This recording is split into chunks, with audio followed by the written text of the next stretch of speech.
Hey you, it's me, day 9. And I hope you're having a good day, because I am feeling very relaxed.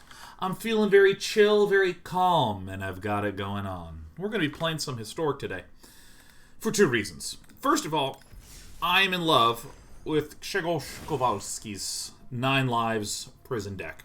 I want to make some ajustements and have some more fun with it.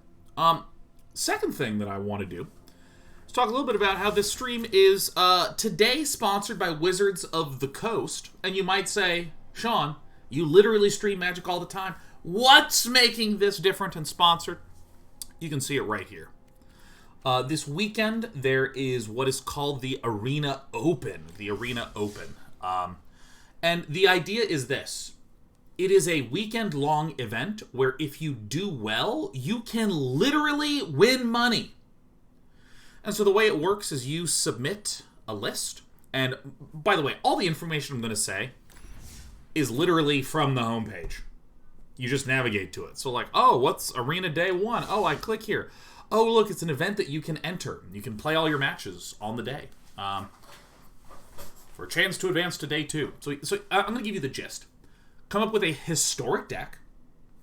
You can play in best of 1, and if you get to 7 wins before getting to 3 losses, you get some gems back, and you qualify for Day 2. And then on Day 2, it's kind of similar, except it's best of 3. So then when you play in those best of 3s, if you get all the way to some number of wins, or I should say the max number of wins, you get 2,000 actual dollars. 2,000 literal actual dollars. If you get 1 less than the max, I believe it's 7 wins and 6 wins on Day 2, you get like $1,000, which is sweet. And there's a bunch of other prizing that you can literally just hover over and sort of see what happens. So the one thing that I want to stress is that this timer will be your guide right here. It starts in 16 hours. You have to play all your games for Day 1 within the day. So you could play 3, take a shower, come back, play 3, take the afternoon off, eat dinner, and before you go to bed, play your 7th game. You could do that. Or you could just play them all in a row, so on and so on and so on. So, now what I'm going to do is I'm going to look at this Kowalski deck, and we're going to start editing it to make it the Day 9 lives. Is there a cutoff for Day 1? Lucas Moratori, it'll say in the client. It's pretty clear with its countdown timery and wimery stuff. So this deck is pretty straightforward in terms of its goal. You get 9 lives out. If a source would deal combat damage to you, prevent the damage. Put an incarnation counter on 9 lives. When there's 9, exile it, right? And then you lose the game. But if you have Solemnity, you can't put counters on enchantments. So this means that 9 lives and Solemnity means that you cannot take any damage, period. And you don't lose the game. Awesome, right? Really, really awesome. The rest of the deck are control and ramp tools. So we have Idyllic Tutors, not just to find our combo, but a lot of our varied, strong one-of enchantments, such as Dawn of Hope, a win condition to produce a bunch of tokens. Rest in Peace, exile all cards from all graveyards, including Uros. Ixalan's Binding. When it enters a battlefield, exile a permanent, and they can't cast spells with the same name. And this is a clutch card, Gideon's Intervention. There's some obnoxious enchantment removal card, play Gideon's Intervention and prevent them ever from casting it. Also, we have 2 Immortal Suns to deal with Planeswalkers and shut those down. Overwhelming Splendor is the... Splenda. I don't like sugar in my coffee, but I do enjoy Overwhelming Splendor. I am quite neutral on this card. I'm quite neutral on this. I actually kind of want to cut this and try to find another curse. I have not used the Baffling Ends very much. I really like the authority of the consoles. I have not used Leyline of Sanctity at all, so I think I'm even going to cut this one from the sideboard. Let me just do some simple shit for now. Immortal Sun and Sorcerer Spyglass for the Planeswalker. Settle the Wreckage for an additional removal option. I almost might want to cut the Baffling Ends and put in another settle. But the real question is, if I go to the advanced switch terms, do enchantments that I have not collected as well, I'm looking for some really good Some really nice big replacement. Let me go to the pricey ones first.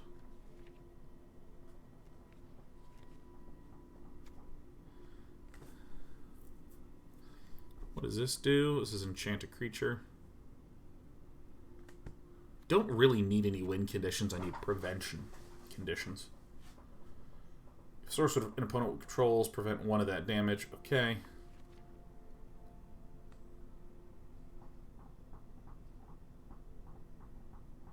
This does not actually have the most value for us because can't really do anything after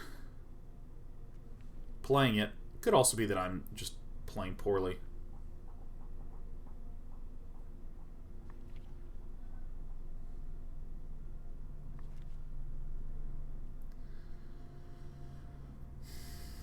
Yeah, I guess it's not looking incredible, but it's like the best thing that we got. Maybe there's a really cheap one. Rule of Law would be kind of anti-value. I mean, Prison Realm might just be fine if I'm really looking to change. Alright. We're just going to run it back.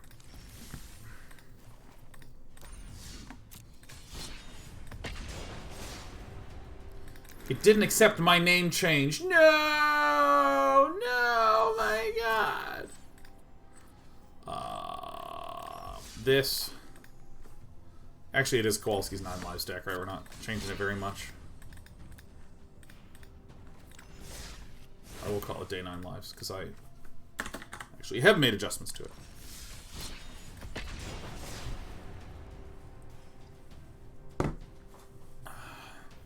Hey, Daddy said, did anyone watch Magnus play MFL a couple hours ago? What a match.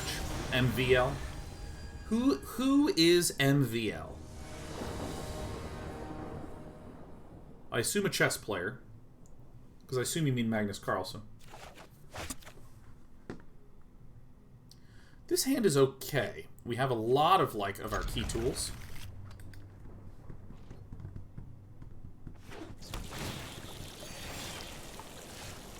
Very, very nice. Okay, so we are up against what is almost certainly the colorless enchantments deck.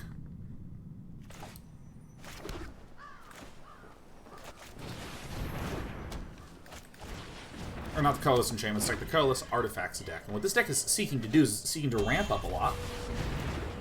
Maxime Vachier-Lagrave. Extremely strong chess grandmaster might challenge Magnus for the World Championship when things resume in the world. Oh, fucking awesome.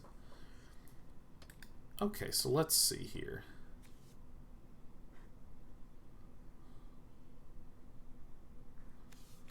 Let's unramp the opponent, huh?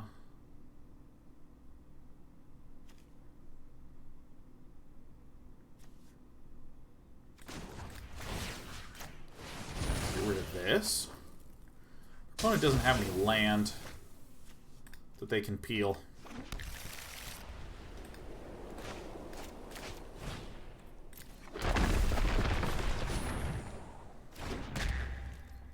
We don't actually have a lot of our valuable cards in the main. The enemy's deck is very based upon planeswalkers, so we're really looking to just kind of chew our opponent apart. Okay, looks like Villain's going to get a lot of card draw now.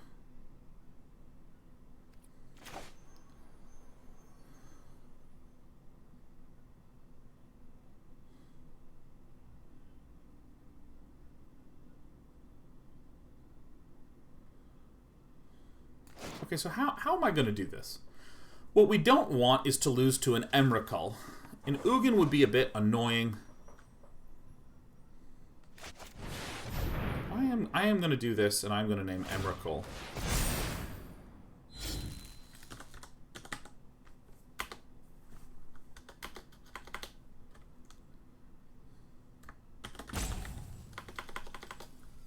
Why can't I name the Emrakul? Is it not Emrakul? What's the 10 mana guy?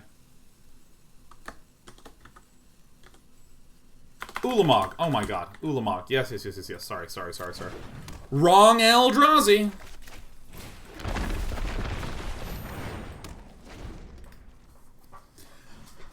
Whew. Madman W says, I would be impressed if you lost to Emrakul on Arena. Sorry, wrong Eldrazi win condition. Emrakul is the one that lets you take your opponent's next turn for them, which is very filthy and very awesome.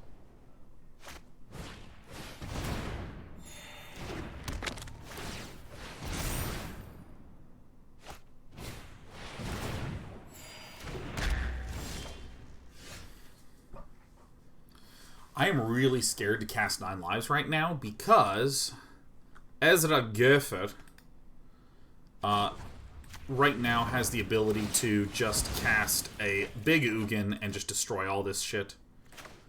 So I definitely need to find something to help us out here.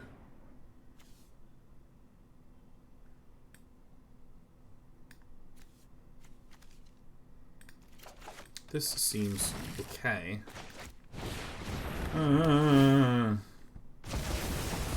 Erdady says, I'm curious. If you're playing Paper Magic, do you have to know the exact name of the card? Can you hand wave your way to saying, you know, the 10 mana one? I don't know. I actually do not know. I battle for the forces of good. My grief fuels my mission. I think we lose this game 1.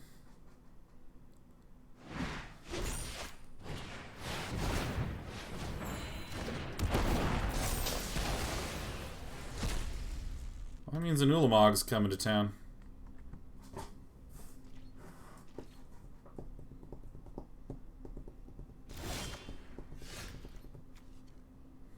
Well,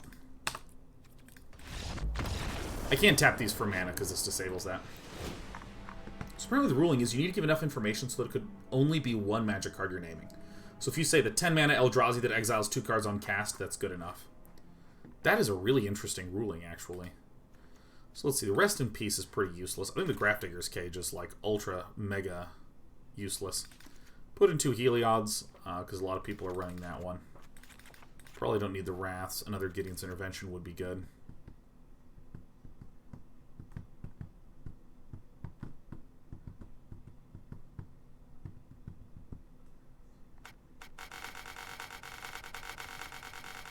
Probably just to settle the wreckage, actually. Probably just. Man, that's a fascinating one. Yeah, so a little bit about what's coming up. Tomorrow's the Day-Night Festival, so we're going to be playing Among Us, golf with friends, and Jackbox games between 11 a.m. and 6 p.m.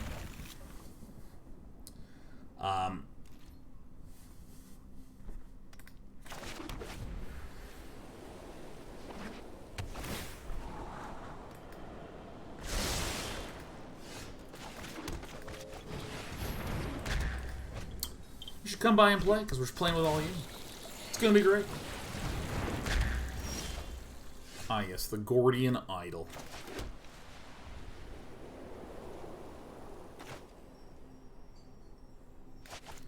I'm going to tutor probably actually for Gideon's Intervention. I think it's the best one to play.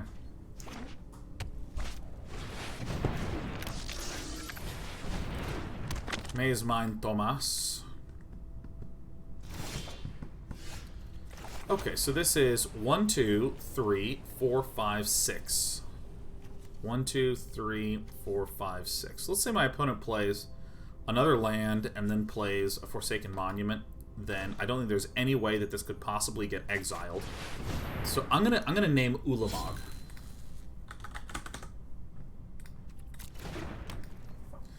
Because that's a creature that can get cast. Now, Ezra Gopher is... So right now, this can't get deleted. The exception would be is if on just this turn my opponent played an Urza before the Immortal Sun. Not Urza, excuse me, Karn. Plays Karn before I can play this, and then looks for a Meteor Golem. I will not stop.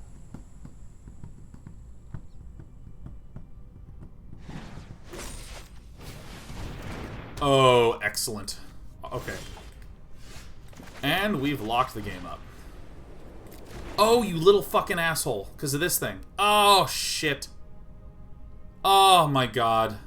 Oh, this is terrible news.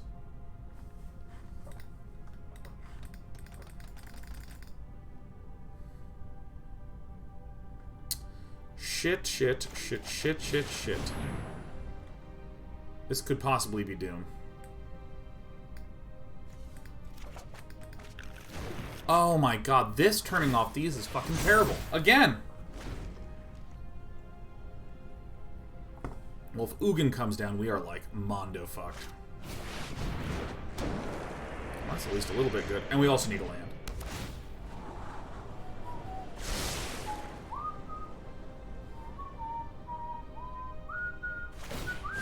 My allies are counting on me. So, is anyone going to be playing in the Arena Open this weekend? As this is both a stream about promoting the Arena Open.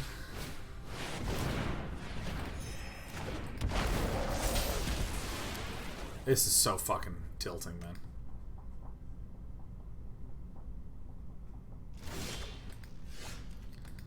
I am so annoyed.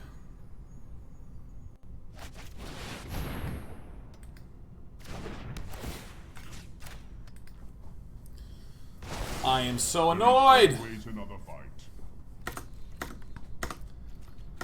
Yeah, I think I might need one more Sorceress Spyglass in the sideboard for this matchup specifically. Alright, this was frustrating because we should have an edge in this matchup. And I just keep misplanning around that. Ah.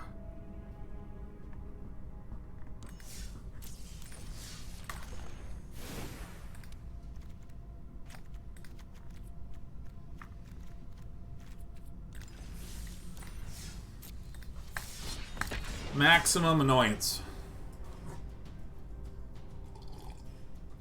Atticus Flip says, I feel like I'd be very upset if I spent all my resources on the open rather than waiting to buy more stuff from the new sets. Yeah, it's a pretty steep upfront cost. There's a good amount of prizing that if you're looking at expected value, I think it effectively costs like $2 or $3 to enter.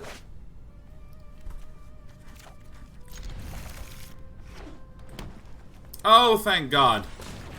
Someone that's running normal colors.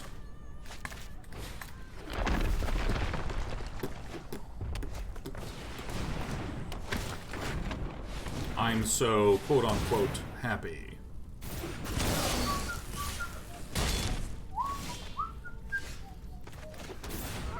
Oh my God, it's not a... My name is Day9, I misplay, and I will not be participating in the Arena Open. Fuck. Well, I mean, if we peel a 9 lives, we can maybe get there, but looks like we die next turn. Wow, that was fast. It was very fast. So let's get rid of the expansive stuff. We probably don't need this Gideon's or this Rest in Peace. Grafdigger's Cage is actually going to be quite good. Authority of the Consuls, Baffling Ends. I would probably want this guy in here. We don't need the Dawn of Hope. Yeah, I think I will keep the Dawn of Hope in. Is there anything else that I might want to cut?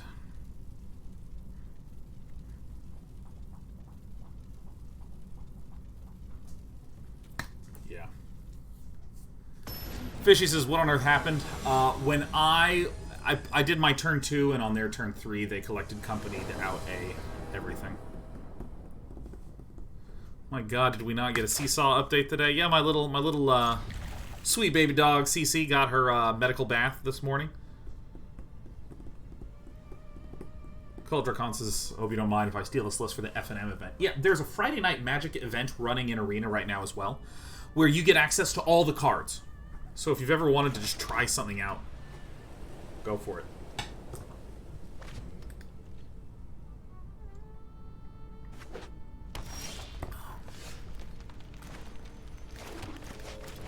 Field of Ruin is actually very, very nice here, because I can field to destroy something, get another white mana for my Wrath effects.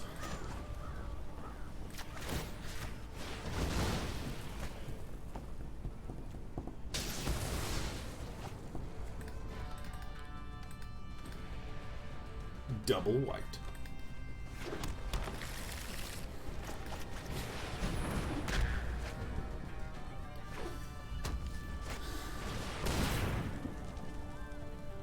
By the way, S-Y-Z-Y-G-Y. How do I pronounce your name?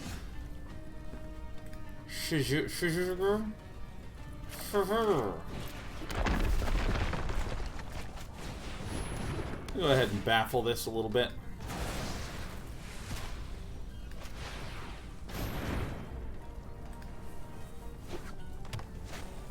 Is it Sizigi? Sizigi the squeegee? Whoa, whoa, whoa, and then this and then that. Ugh. So I'm gonna do this first, and then I'm actually gonna do this, and I'm not going to smash down anything at all.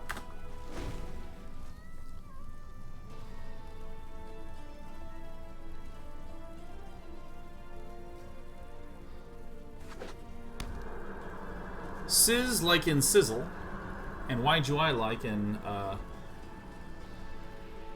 so it's Sizigi? Did I get it?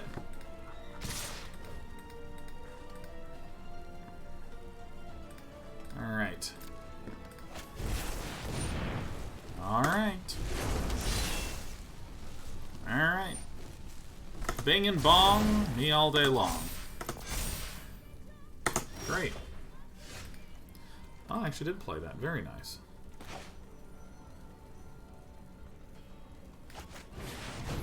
I want to see what happens if I just play this. Do we just... Are we locked in? Did we do it? Excellent.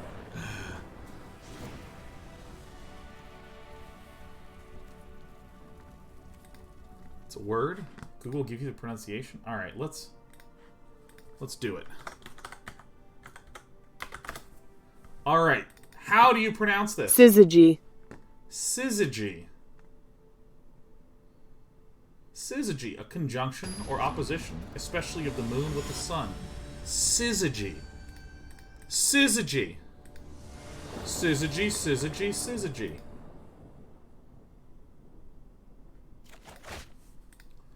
See if I can get this puppy loaded. Oh, yeah.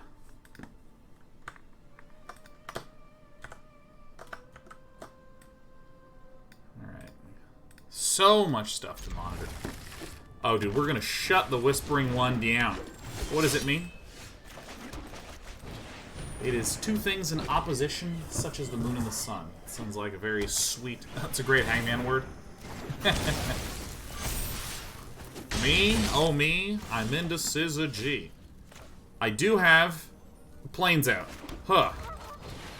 Outskilled. Play another Grafdigger's case. Don't fuck with me, the Whispering One. But make sure it's no fun o'clock over here.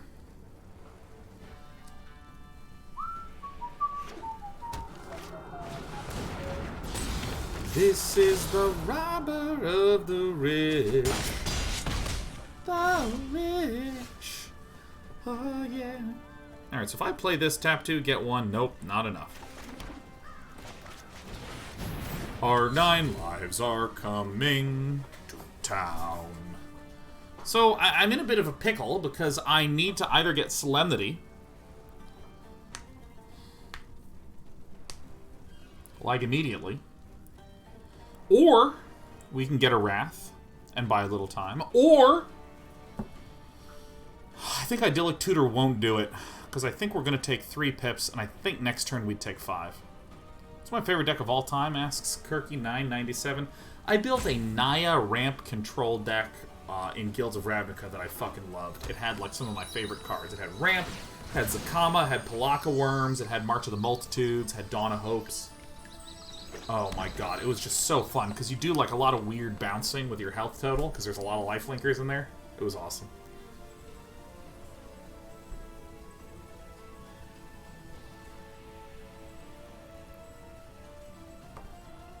I mean, the deck was wild. It was bizarre. Whispering One's trying to figure out what to do. Whoa!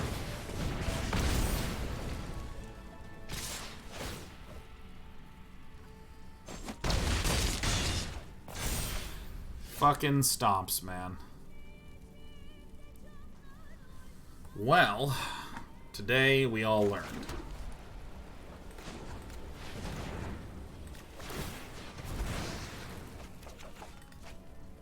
Okay.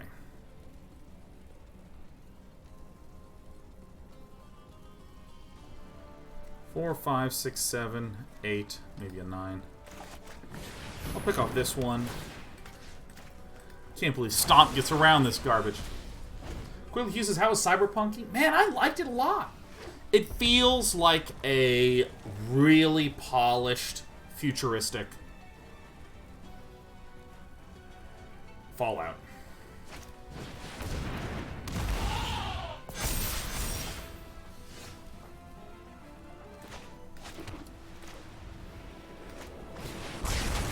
Woohoo! Awesome, yes, very good. What graphics card do you have? I have a 2080 Ti. Oh my god, I'm here to crush your bones.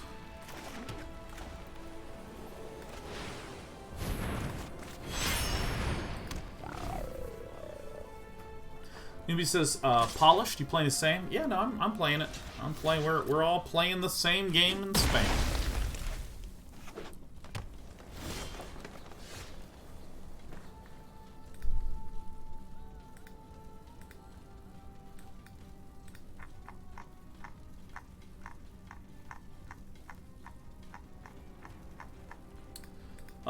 If you could request permission to post links.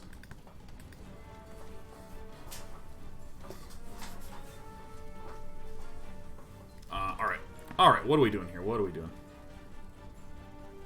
I think we're just closing it out with an Idyllic Tutor.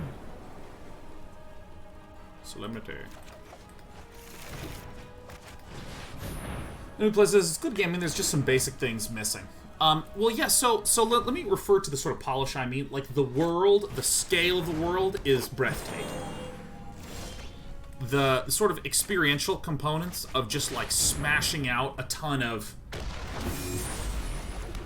all the stuff in cyberpunk literature is now interactive. Oh, it's, like, so amazing. It's so amazing. It feels incredible. Hey, cool, my opponent didn't draw, stop. Keyboard Dust is creatively polished, not technically polished, sounds like. Technically, it ran fine. It ran great. I mean, when I am encoding at an extremely high quality while trying to play in really high resolution, it lost some of the frame rates, not on my computer, just on the stream. So I had to tone down some of the graphic settings for the sake of the stream.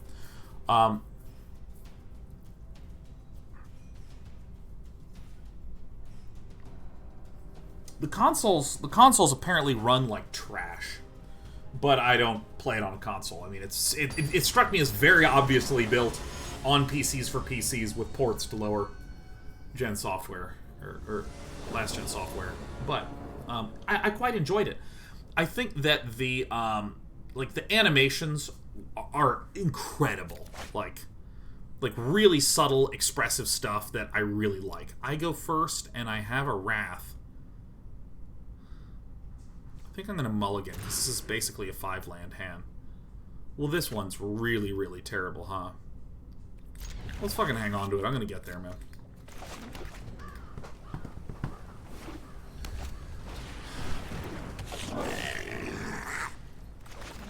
Fucking told you guys. Yeah, so, Wrath, you mean War? I'm sorry, you're totally fucking right. Wily Goblin! Alright, we could be up against turn 3 Muxus. Which would be just fucking awesome. Funny story, I can't really do much if Villain smashes the Muxus down.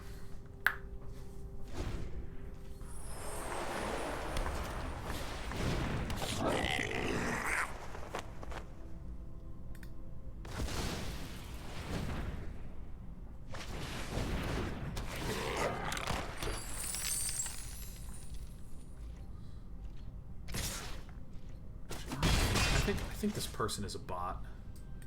By the way, there's a person that I'm banning right now because I believe that they're a bot. If you're not, apologies. Just let us know. Okay, so what's going on here? Well, of course I always get there. Man, when do I not? Anyways.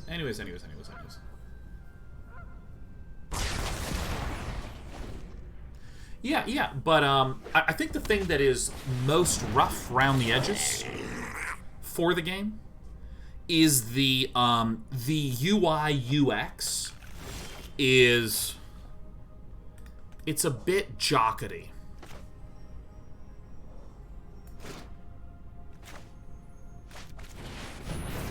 Just 9 lives going. It's a bit jockety. So like sometimes when I was trying to navigate between stealth and hacking and fighting, it was hard to tell what was going on the screen.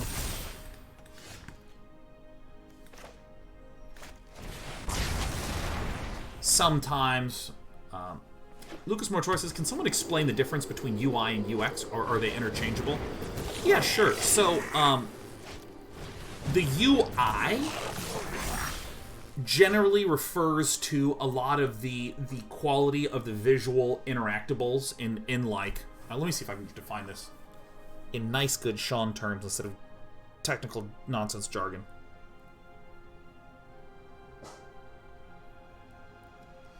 UI stands for user interface. It implies much more about the visuals and the like on the phone, the fact that like, oh, I have like on my interface, here's the phone button down here and here's pictures. And that's how I open up my photos is I click here and I'm supposed to tap on this button, right? And so if you had 40 very small buttons, you'd say this UI is hard to navigate. UX stands for user experience. I'm at 6, you say?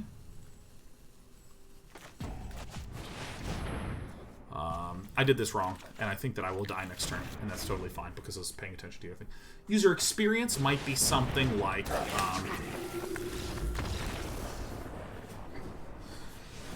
imagine if whenever your gun ran out of ammo, if you had to pause the combat, go to your inventory, drag the ammo to the gun, and it would reload it, and then you'd close it, and then you could fire your clip again, and then you had to pause it and go back. That's not a UI problem. It's not that the buttons are hard to click or that it's confusing. It's that the experience of navigating through that sequence is bad. And so they tend to be very tied together. So, for instance, part of the UI is the fact that I can navigate the sideboard like this with like a scroll, and it displays the sideboard cards like this, or the fact that as another component they can change it like this. This is all changing the UI of this. But then someone might say something like...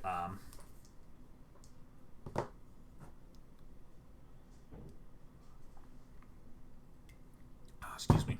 But then someone might say, hey, I'm having a difficult time being able to re-look at what's going on. So someone might say, yeah, that's a bad user experience. So let's create a view battlefield UI element to create the experience of being able to look back at the battlefield in the sideboarding. Okay, so we're up against an aggro deck. So we remove this, we remove this. We remove probably Gideon's intervention. Authority of the consoles are in. Baffling ends. What do we think about those? Settle the wreckage is definitely in.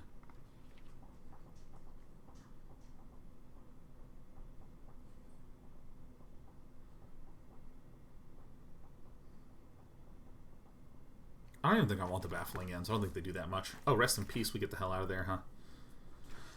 Actually, Dawn, I hope we probably get out of there. Yeah, we're just looking to shut people down, huh?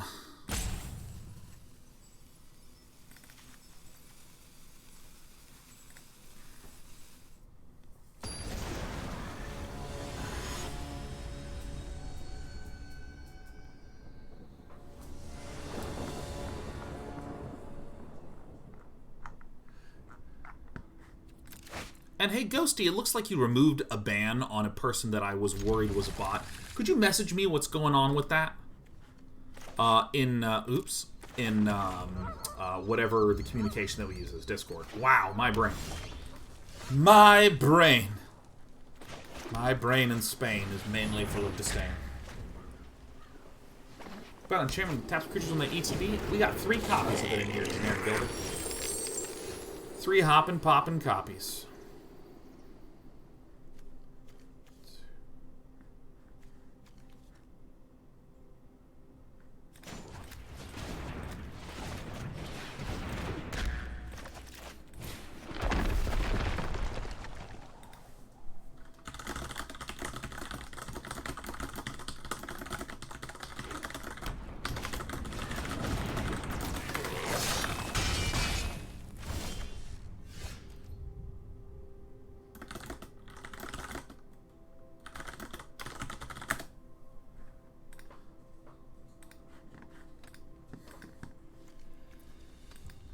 So how do I want to navigate this? I actually don't have the mana to both Idyllic Tutor and cast 9 lives. Here's what I think I'm going to do. I think I'm going to Gideon's Intervention. And I'm going to name Muxus.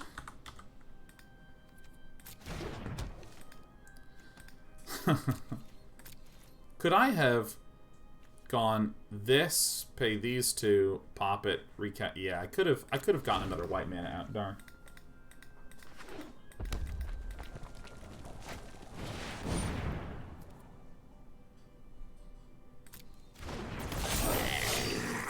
That's fine.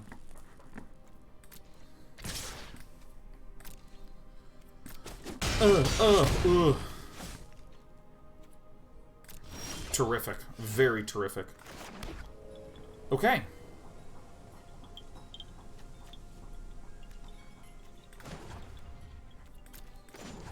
This.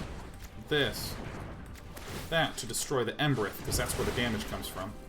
I no longer care that much about mana, because I've named Muxus. So story time to the kind individual that I banned earlier. I'm warfing first. The individual that I banned earlier, there has been some really interesting / bad content ripping stuff that has been swarming around in the last few days, where what a website will do is that they will take a bunch of other streamers, embed those other streamers. Oh, that kind of stinks, doesn't it?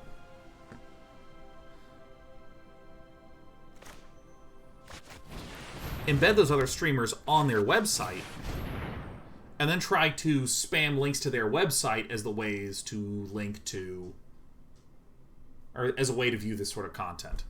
So I know that there was one recently that was just like, or do I want to just get the authority of consuls?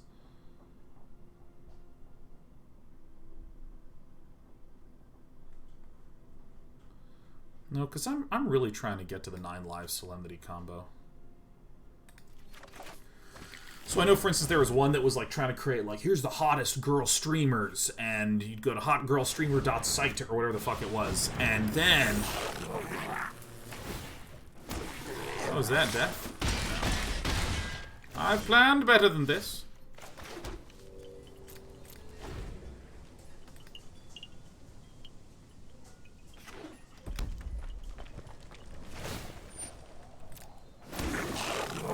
So apparently I got swept up in one of those. And so someone was posting a link, and I just, like, outright banned the human. Enjoy all this land.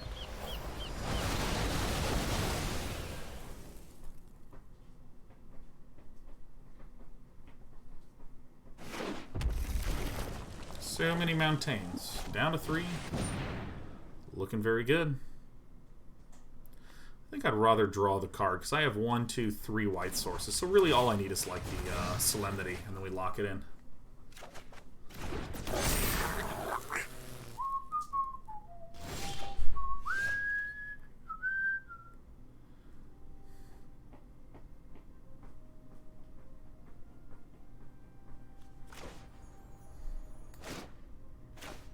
Alright, let's do this.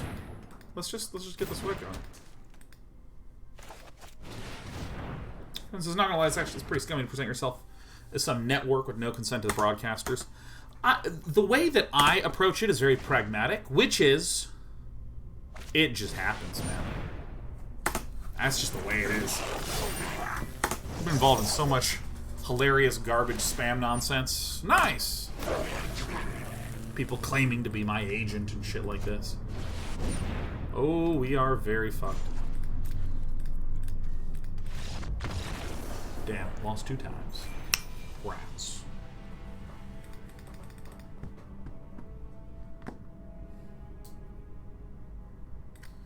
Yeah, I mean, like, Cult Dracon brings up another one, which is a company that donated a bunch of subscriptions here. Just, like, gifted a bunch of subscriptions, and I yelled at them for trying to use my channel as cheap promotion. I banned them immediately.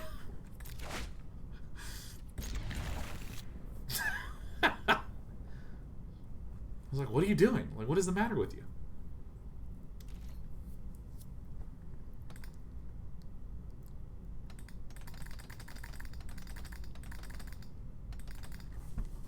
Wait, who was this? Oh, we're not going to say their name. We're not going to give them no fucking promotion.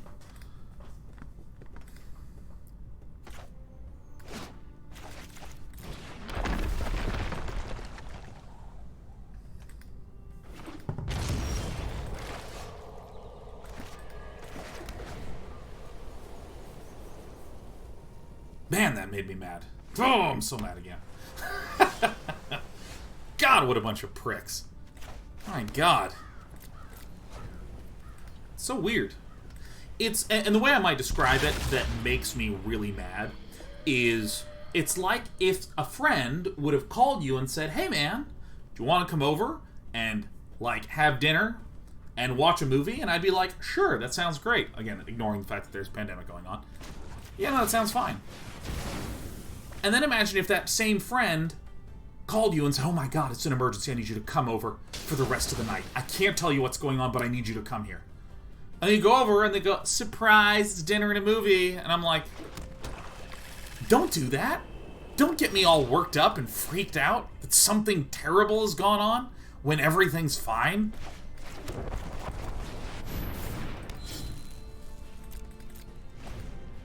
Traffic Souls, I love how a couple of chat members donated subs to knock them off the top 3 donator banners at the top of chat. Yeah.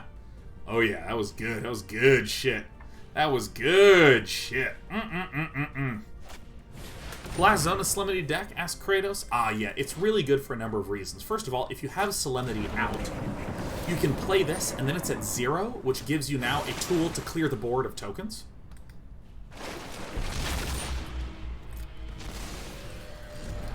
So anyways, pulling all the way back to sincerest apologies to the individual that I dropped the ban on.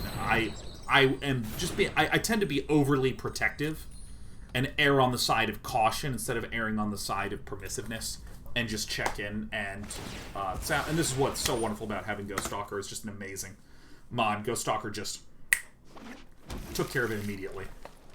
As in, unbanned immediately. It's terrific.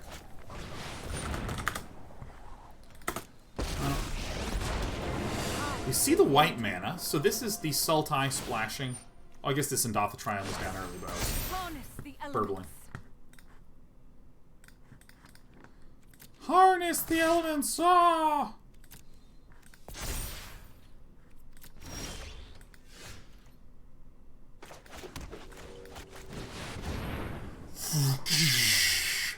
Fong.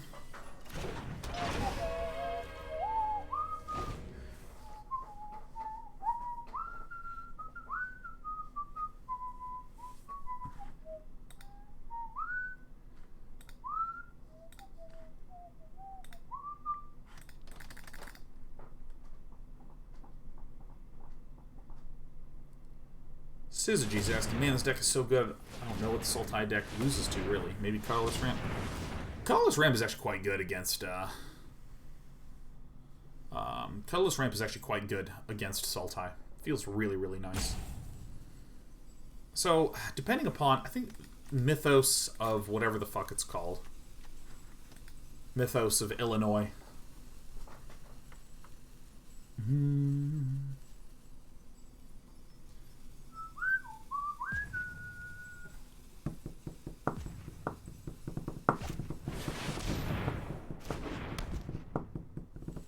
That's a way to do it.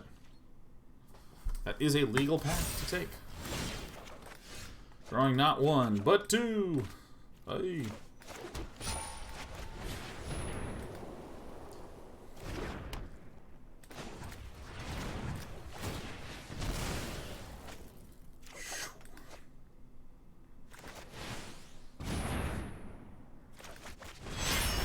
I'll happily trade these away. Ooh, Best Wandering Crow says, writing a grant proposal while watching a Magic stream makes me oddly productive. Well, hell yes. Hells to the F, yeah.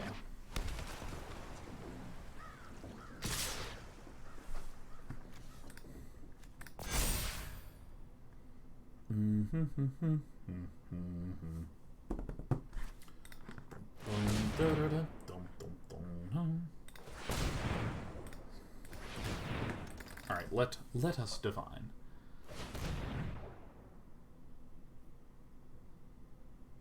And I'm Saber, please, please, please, please, let me know your long question. I'm sorry, I keep getting distracted. I'm Saber.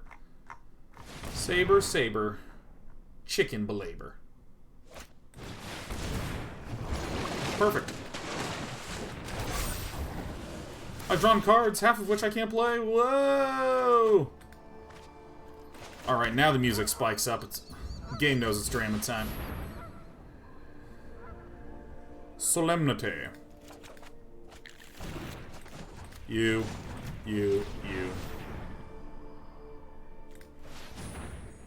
Oops. It's a wrath.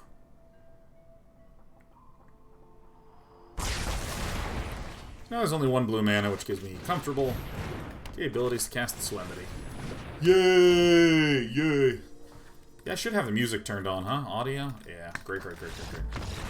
Kabam! Detonated. Riki Toon, see you soon. In hell. I actually think I don't want the Wrath of Gods in here. I think that that's the cut. I'm not 100% that that's the cut. I'm really not. I think that the Rest in Peace is a better option to do stuff than the Baffling End. And I feel like this is likely the way that I should play this. I think the Gideon's Intervention is also good.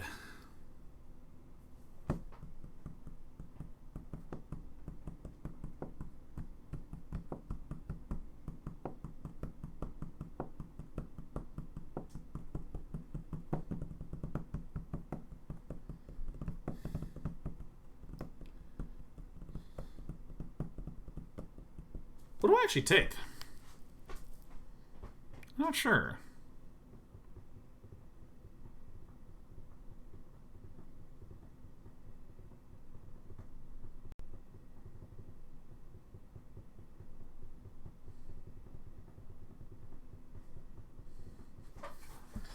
I kind of think I want the Overwhelming Splendor.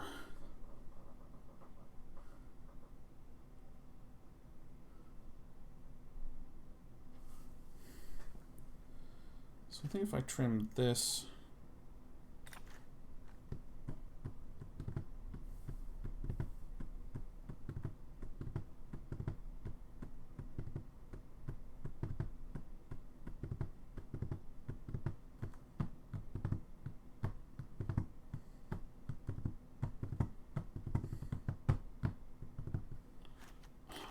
I don't know when these Sorcerer Spyglasses come in. I don't know. Yeah, maybe the Dawn of Hope is the one to take out.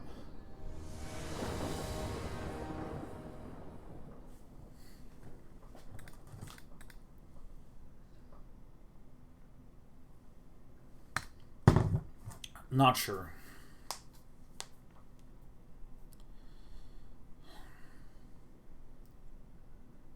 Here's the thing. I think I want the Sorcerer Spyglass for someone that's running multiple different Planeswalkers, not someone that is running... Well... You know. Well, you know. Problem games, if you ever play the drums, I did play a game called Beatmania 2DX that I was very, very, very good at. I love tapping. I love it. Keeps my fingers moist. It's good. Gives me those moist fingers that I like to have when I'm playing games. I'm Saber. Did you get your question? Everyone get ready because I'm Saber is... Saber, by the way, if you can break your comment up into 2 or 3 parts, that'd be great, as Twitch tends to mute messages that are too long automatically. Castle Ardenvale. If I could begin to be half of what you think of me, I could do about anything. I could even learn how to love. That's a great little track, baby. Go to the grave and stay in the grave with Rikitoon.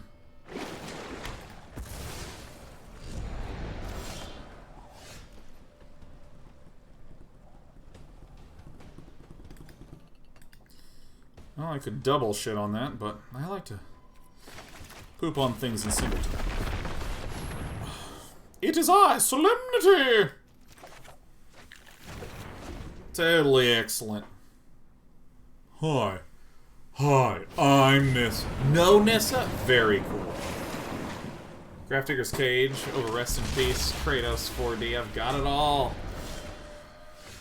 Hello, it is I, Kratos, but in 4 dimensions. Let's do this, and let's do this. And then next turn, it's time for the Immortal Sun. Isn't that song an outro to an anime or something? It is a infrequent outro song to the cartoon series Steven Universe.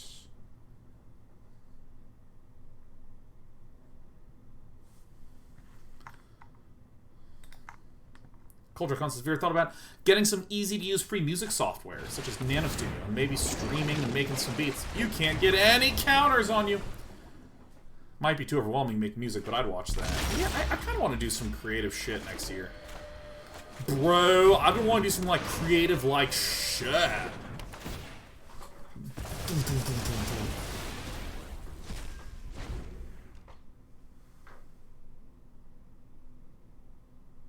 Oh yeah, that's the best song in Steven Universe. All I wanna do is see you turn into a giant woman. Best Wandering Crow says, why is Uro purple? Because Grafdigger's Cage says that that card can't enter the battlefield. Yellow typically means, uh-oh, be warned, there's a warning, we got some conditional. Purple means, ugh.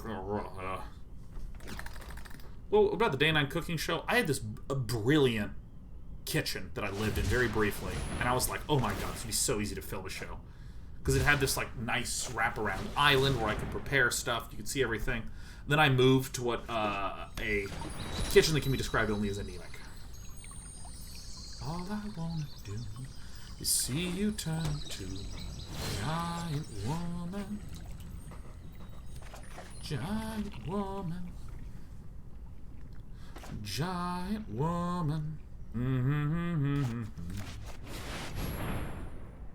Oh, oh, oh.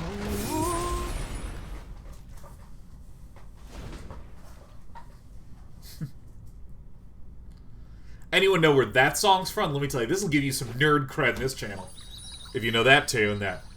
Oh, oh, oh. Bye, Brian. Do you know that one? Bye, Brian's not part of the song. Oh, the Arrow one! You know it is the Dark Crystal! Oh, it's the Dark Crystal! Oh! Of course you don't have wings. You're a boy. Uh-oh. Creatures entering the battlefield. Don't cause stuff to happen at all. Die. I'm a Saber says, currently I'm a senior in high school and have plans to go to college in law enforcement, but now with quarantine I've had time to indulge in more media coverage and I'm seeing how much people truly dislike the police. Very fair. Seeing people want to change the job I want to pursue makes me unsure of what to do. I'd like to be able to have that be my full-time job, but with the changes that seem to be coming to law enforcement, I don't know if that will be a possibility in 5 years or so. This is, what a complicated and sincere question. I'm really grateful for your willingness to just explore and think about this stuff so candidly. So this is kind of overwhelming to me, but seeing my dream job torn apart by media and lots of people, any advice? Sorry for being so down, but I'm just really unsure what to do.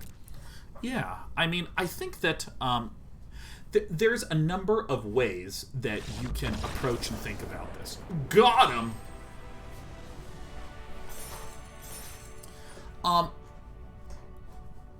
So forgive me for being simplistic for a moment, but I'm going to work under the assumption that you have seen some of the things that people are concerned about with respect to police and said that specific thing is bad. And it sounds like what you are feeling weird about is, well, yeah, those things are bad, but does this make me bad if I'm just a member of this profession? That sort of thing? Is it? Am I gleaning correctly what you're speaking to?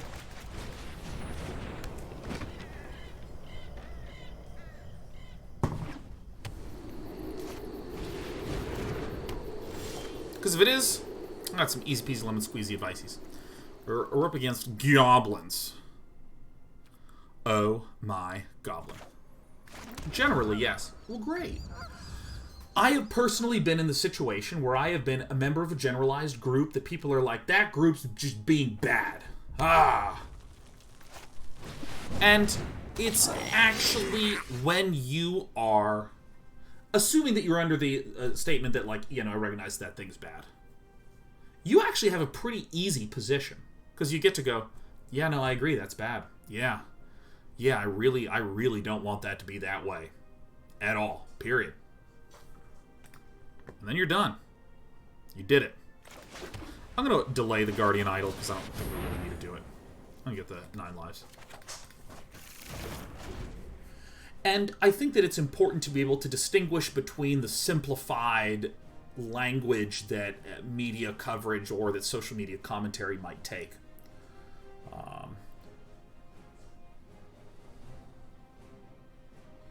And I think that, again, it can look scary and feel scary, but when you're in it, I actually think that, again, assuming that, you know, you're not like, well, no, really, I want to be able to do illegal things as a police officer, and I'm really worried I won't be able to anymore with all this scrutiny. You know, that's a different discussion. But if you're talking about you have wishes and aspirations to the profession of police force,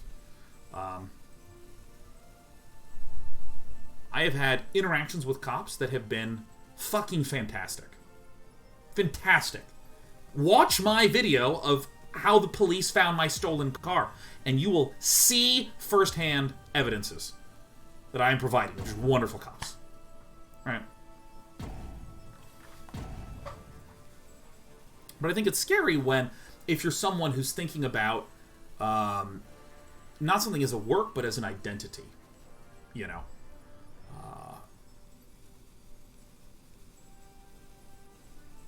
So I mean, like, and I'm talking about assuming full staticness of the world, right? I'm just talking about just the emotional. I see a lot of you in chat are talking about very inspirational things about you can go and you can fix it from the inside and all this shit and you know, and we're gonna get to that second. But first and foremost, I just want to let you know how really manageable a lot of these concerns are when you're in the inside of the labeled group. And it's certainly very hard when you don't think of yourself as I do X, but I am an X. Like, I view myself as I'm someone who does streams. I don't view myself as a streamer. So, for instance, when there was all this shit going on about DMCA claims, like, I don't play any music on stream, so it doesn't really matter that much. I play the DMCA free music in the breaks, but, like, on streams of my videos, it's just, like, me playing with the Magic the Gathering music. But part of me is like, yeah, I could get banned, and you know what? That's fine. That's fine, because... wow, that's a thing of beauty right there. I could get banned, and never be able to stream again, and I'd be okay, because streaming is just something I do. You know what I mean? So that's one thing that I would stress, and you can start to look at and find stories about, you know, how an individual behaves with respect to a group. Think of yourself as the individual. Second piece of advice that I would note with respect to this is to bang, bang.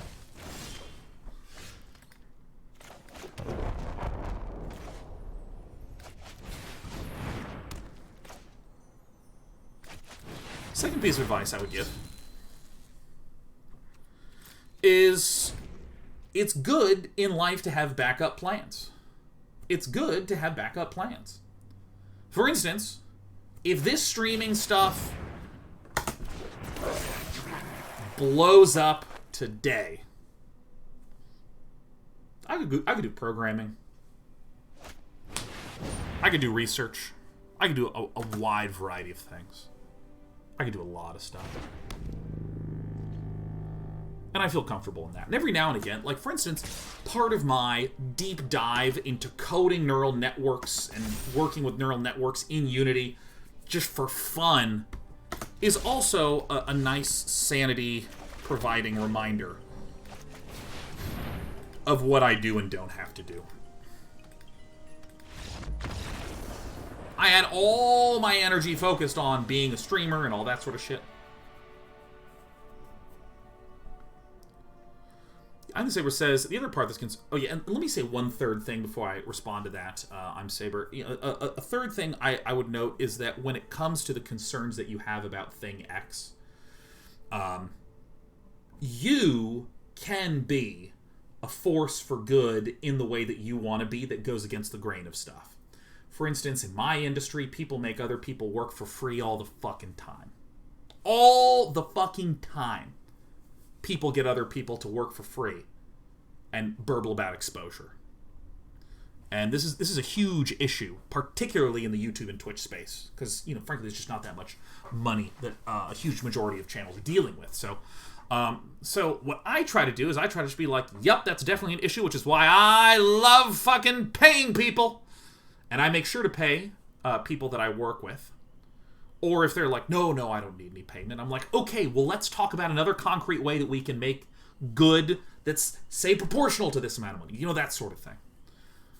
By the way, let's just briefly remove these slower cards. This slower card. Dawn of Hope is a slower card. Removal, Prevention, Sweeper. Let's put in the Authority of the Consuls. Baffling Ends. Settle the Wreckage seems good.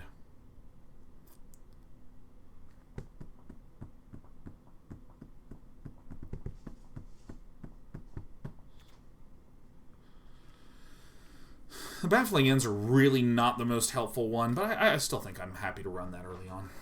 What's the win condition with this? Doink.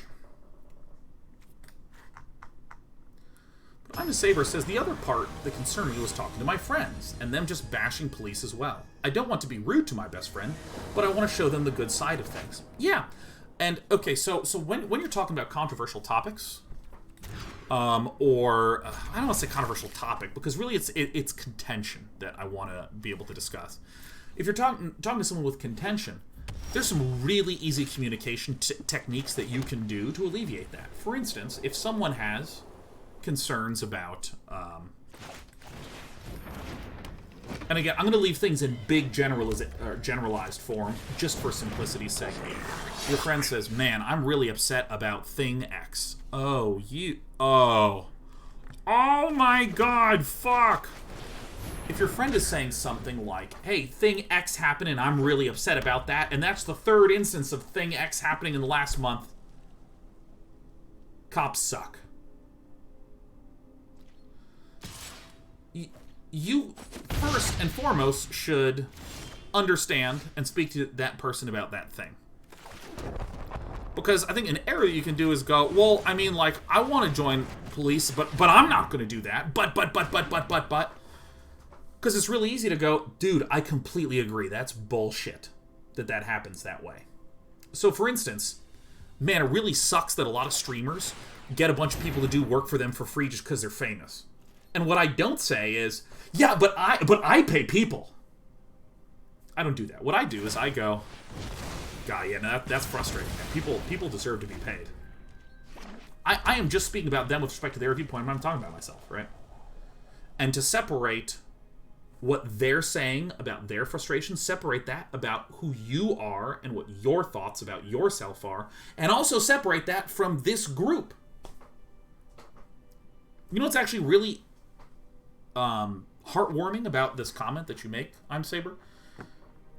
Your friends want to talk to you about this sort of thing, knowing, oh yeah, I'd never want you to cast that shit again. Are you kidding me? They're telling you this shit, knowing full well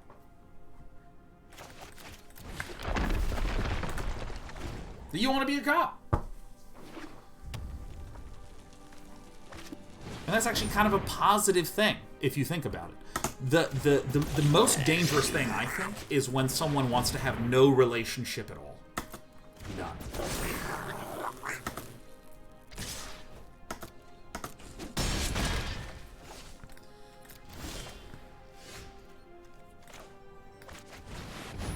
Alright, did I win the game? Tell me I won.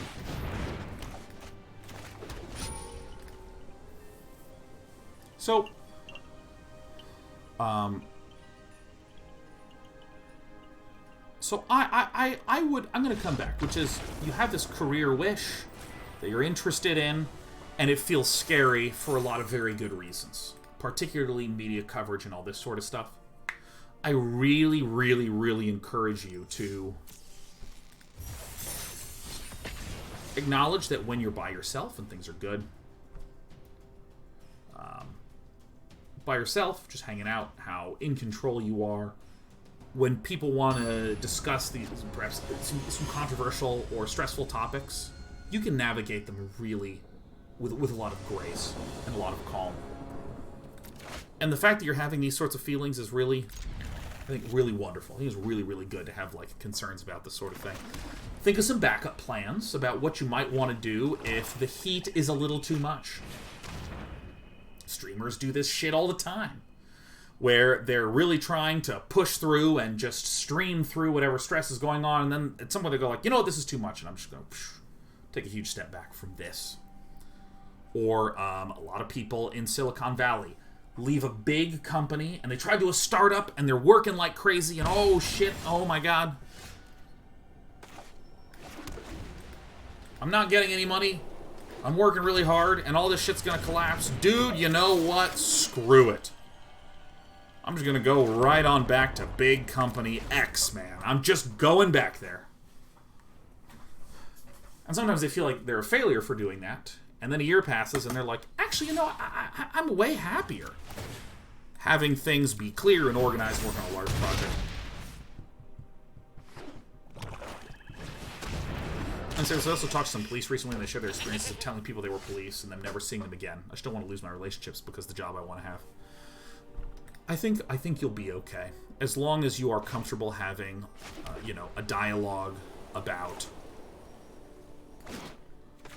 Yeah, let's just get the 9 lives now. I want to take a little bit more damage before I smash 9 lives. As long as you're comfortable going like, hey, I want, like, because I mean. One of the most powerful things I've ever heard is, Sean, it is as awkward as you want it to be. Literally, recently, I tried to make a joke, and just when I was chatting with a friend, I tried to make a joke, and it just didn't land at all. And I really think, like, I felt like I came across like an asshole. And my friend didn't mention anything at the time. And then, like, 5 minutes passed, and I went, hey, can I just rewind for a sec? I feel like I really didn't land that joke, and I'm really worried I came across as an asshole and hurt your feelings. I just want to say, I'm really sorry. And my friend was actually like, no, you know, it's totally fine. No, I did. Yeah, no, I'm good. Everything's good. It was really... it was nice to just go like, yeah, no, I don't need to... This is going to be as weird as I want it to be. And I don't want it to be weird. I want to be able to take care of this. Wait, why are these purple? I thought purple meant they can't come in. Oh, I guess this purple means they're in the graveyard. My bad. I appear to have lied to everybody.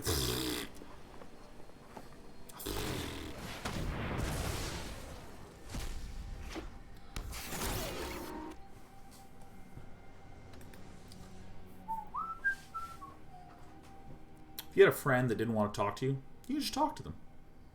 You can just talk to them. I think the number one thing that I always try to do, I mean, we even did this when we were talking Cyberpunk, some controversy around that, is if you just have the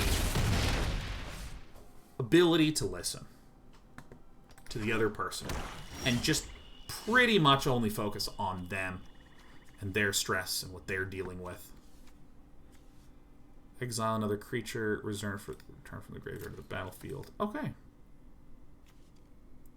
So we do this.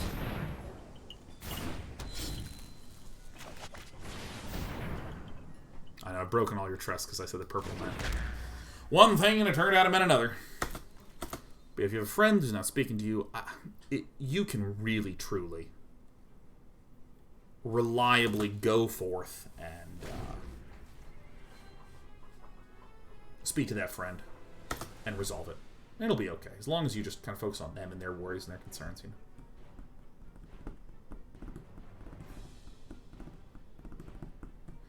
Best Wandering Crow, I would direct you to the VODs. VODs of the second day that I played through. Because we have to talk about some historic, man. We talk about some of these damn motherfucking video games.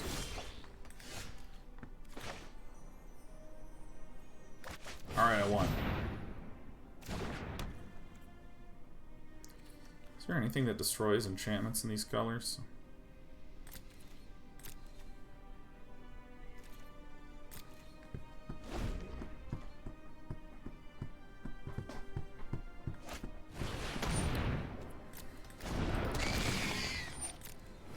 I don't think that there's anything that Snook can do. This is any damage? Why?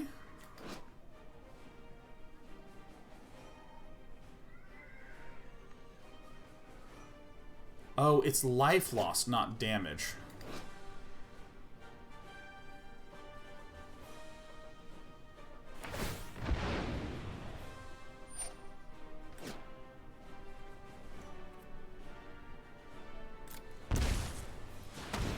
Okay. So we need...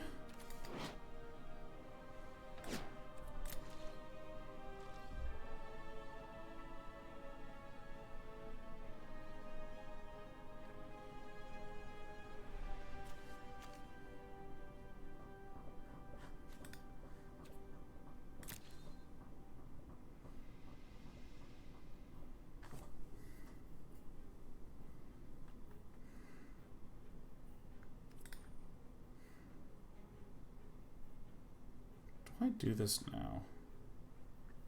I think I do.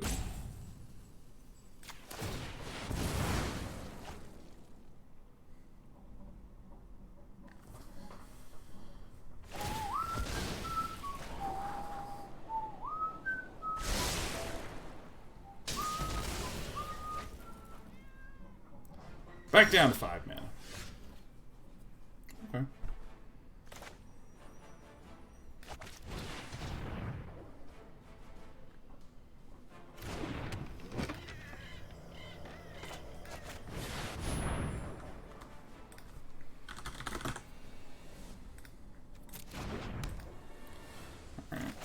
So the reason I did it like this is that this is going to prevent any Cauldron Familiar recursion. There's 3 more Cauldron Familiars in this deck, so that would set us to 1. So if I name Priest of the Forgotten Gods with Gideon's Intervention, then I prevent any other sources of damage. Now if my opponent has Bone Crusher Giants, we're totally fuckaronied, but I don't think that they do. I don't need some of this. Well...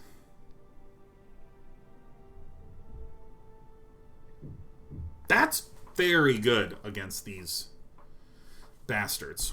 So I don't think I need the Ixalan's Binding. That seems pretty bad.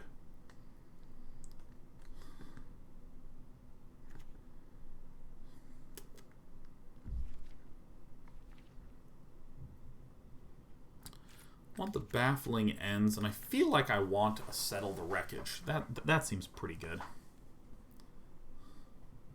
Authority is good versus Cat. How would Authority be good versus Cat? Just due to the life gain negation, I guess. I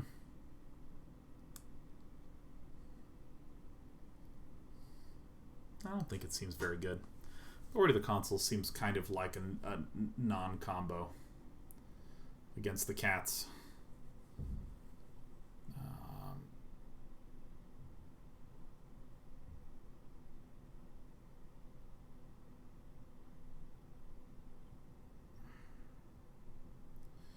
I think maybe I don't want as many sweepers. Multiple authorities actually gains you life versus a cat. I mean, yeah, but like I have Grafdigger's Cage to shut that down, Baffling Ends, and Rest in Pieces, and Overwhelming Splendor. I'm sort of already attacking that a lot.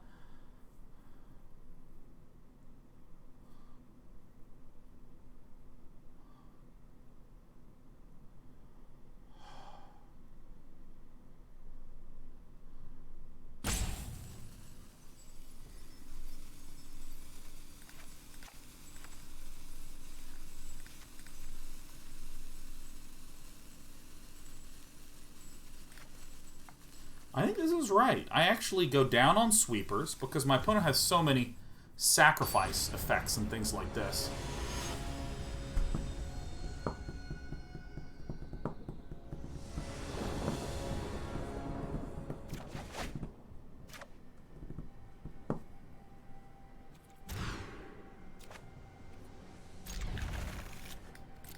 I have the win in the hand. Yeah, I think that... Because my logic is I have cards on turn that are 1 and 2 mana to shut down like everything that my opponent's doing. I'm just shutting it down. So once it's shut down, they don't really deal that much damage, so I don't really need the sweepers that much. If I kept the sweepers, then I would just sort of blast through all this shit.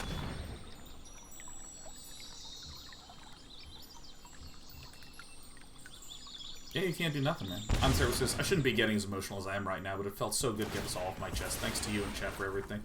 Well, of course I'm a Saber, man. It's really hard. I mean, I'm going to completely ignore any of the actual concrete material things that are going on in the world and speak pretty plainly, emotionally. Lots of things in life get wound up with a person's identity. Lots and lots of things. Like, as a simple, but I think probably pretty appropriate example, I guess I'll do this shit. Kind of cross my fingers. As an example, I'm Dane. Oh, Ley Line of Sanctity, Kratos. That's an incredibly good. Incredibly. Oh wait, this is each. Sacrifice 2 creatures, any number of target players. Oh, it is target players. Oh, fucking, oh.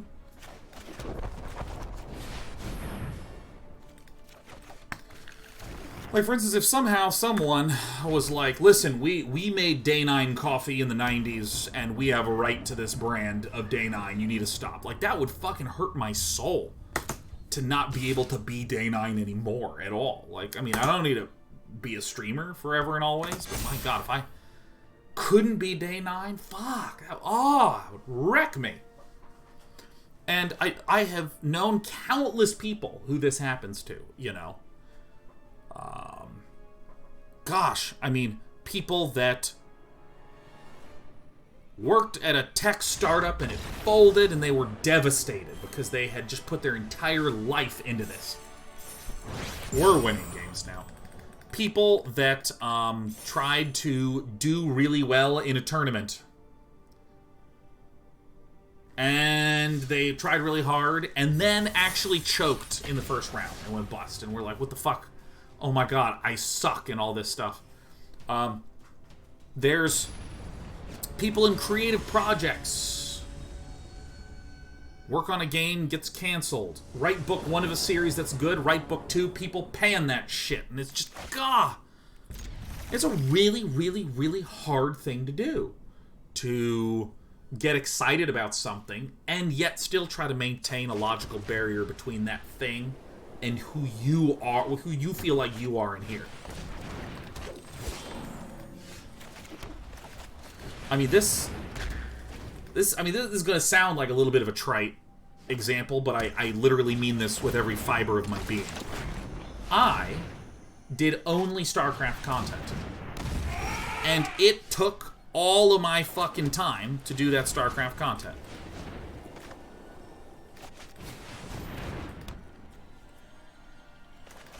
I'm going to wait a turn to play 9 lives. I want to lose some health first before I play 9 lives. And then when I, you know, started to be like, okay, well, I'm just going to do Hearthstone content for a while because it's like way fucking easier. I just go live and I play. I don't have to do any preparation at all. This is great. And I still viewed myself as someone that, you know, was a StarCraft person because I'd watch the shit out of StarCraft and I'd do all these free time activities. I just happened not to be making a show content. But man, when there were people that were genuinely really upset because they thought that I just dipped out. Oh, that's like fucking really, really hard for me. Because my identity was tied up as like, no, I built my career on doing StarCraft stuff. Even today. Even right now as we're all hanging out talking. I still view myself as someone who's primarily, as a hobbyist, is interested in RTS shit like StarCraft. Watched all the fucking Artosis versus Scarlet show match commentary. Alright, well, if there's a Bone Crusher, we're gonna get Bone Crushed.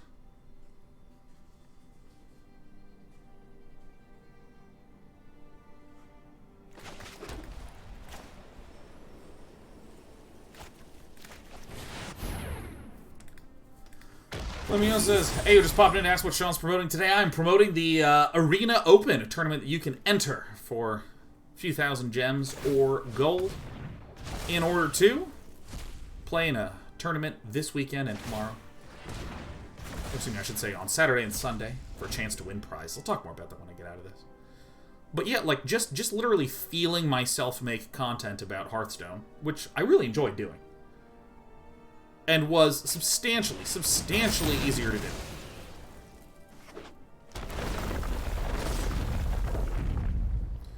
Six, 7, 8, 9, 10. I may have thrown, if that's an Embercleave, but... Oh, my opponent's done enough mana. Whoa! Wait, did I... I miscounted!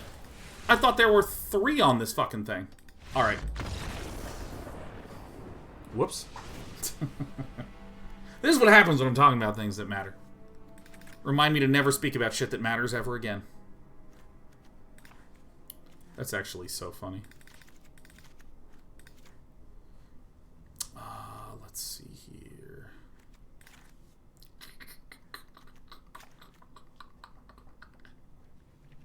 Great. That's fucking hilarious. I just literally, like, I had the way to shut it down in my hand, and I sort of, whoops, miscounted. But anyways, yeah, no, it just like felt weird because it didn't feel like work that I did. It felt like the person that I was, and that's just like a really fucking hard thing to try to navigate. So don't need that many cages. Why keep the cage? It stops collected company.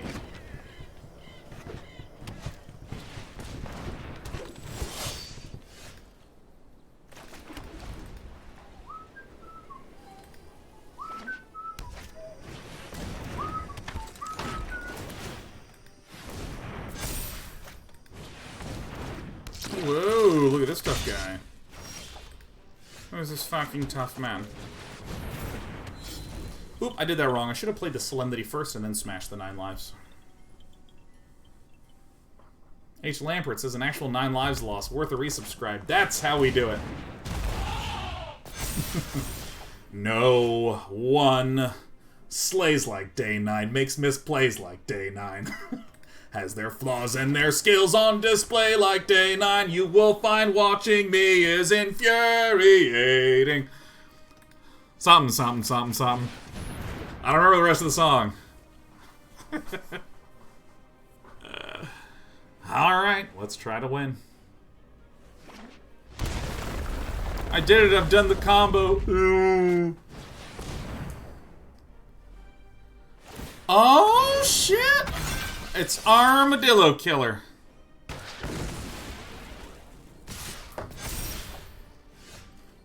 Alright, well, let's...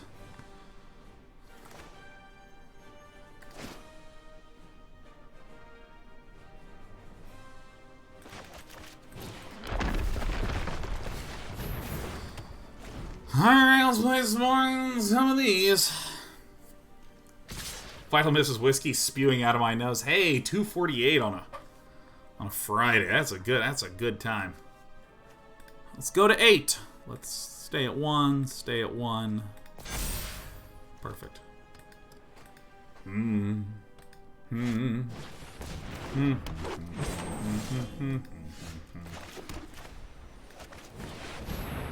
one totally owned fucking noobs like Day 9.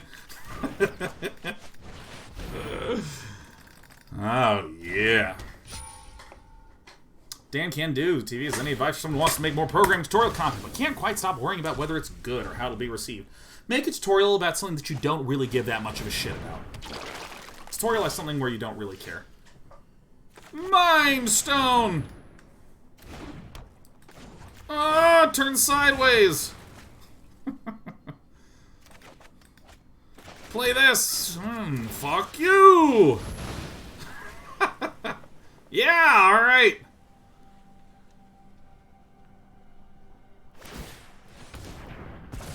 And then I use my ooze to eat his enchantments.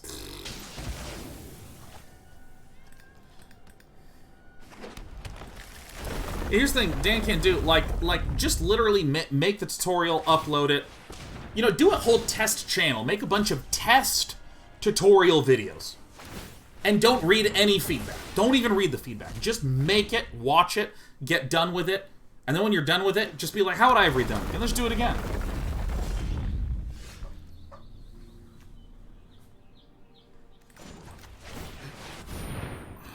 This card doesn't really do anything for us. I mean, I'll play it.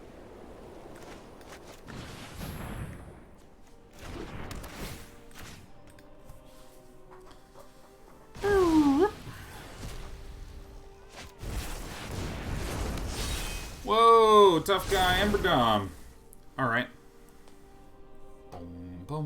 Why not the Gem Razor? Because it is an illegal target for the Baffling End. This fucker costs 4. This thing can only hit the 3s.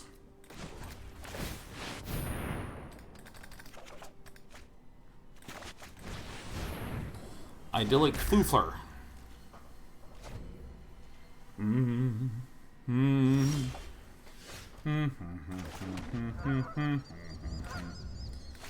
Alright, let's get some shit.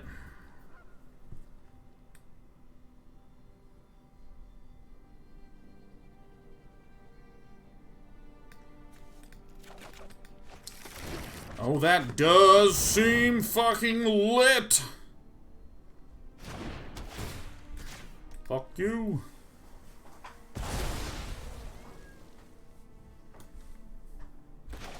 Welcome to my hand. Alright.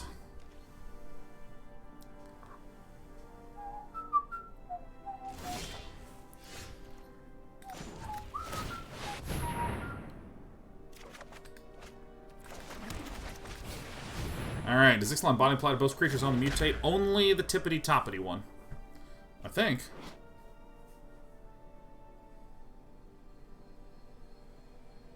No, I guess both of them are exiles. Can't cast either of these. Oh, shit!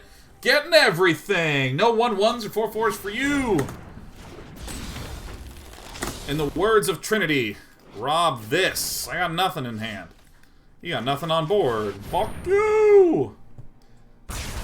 Leland Grant, intended to type is mutate a cast, but instead typed is mutate a vast. It is. Mutate is a vast, vast mechanic that involves a very slow and painful death. Oh my god, excellent.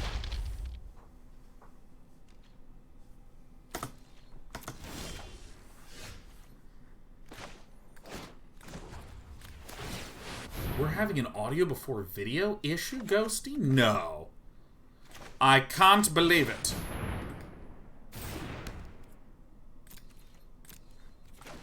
I guess I'll play this. Really?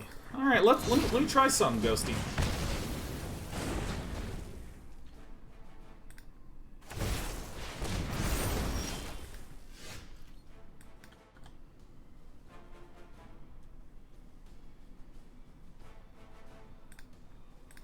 Alright, what do we think?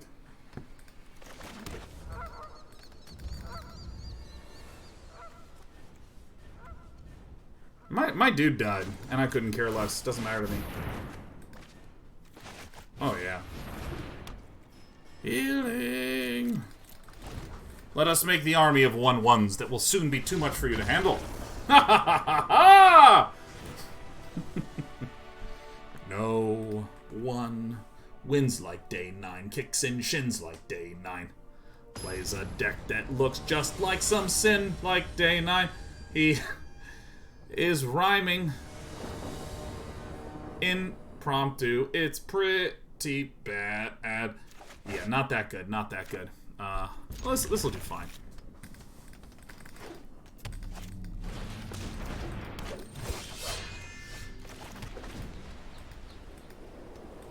Yeah, so, you know, sometimes our improvisational rhyming comedy routine is bad.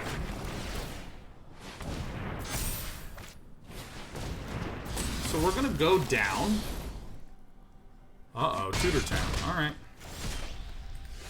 The fact that my hand is nothing but these lands is bad. You have a beautiful singing voice. Thanks, T-Bro Floro. Bang. No. Ow, ow, ow. Ooh, ah, ooh. So we're dead next turn. We're going to play this so that way we can say once more we're dead next turn.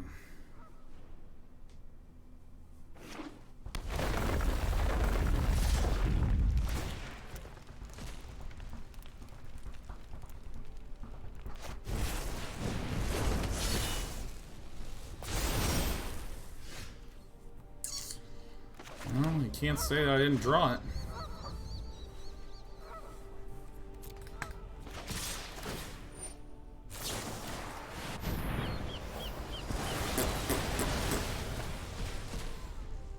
Bye.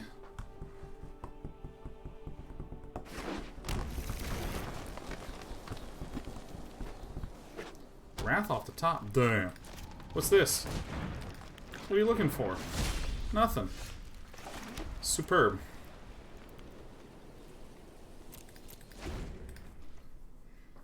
Come on, Omer. I'm good at this fucking game, man. Let me tell you something.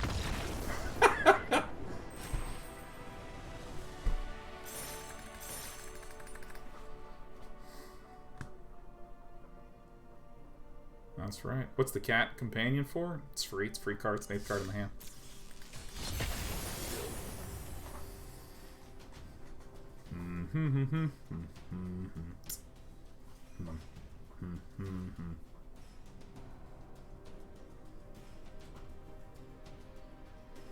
Winning the game with 10 of 13 draws being land. It feels really good, Drenzen. It's kind of... Sometimes it does feel like a curse to be so good at a game that is so hard for so many other people, but for me... Actually, why am I so small? Day 9 in hand. Oh, I'm a big lad now. Oh my god. Opponent goes first? Yeah, this hand's the stone cold nuts. Julka says, you may be pleased to know Cyberpunk just patched, and part of it is that they fixed the DMCA music in stream mode. Ow, you fuck.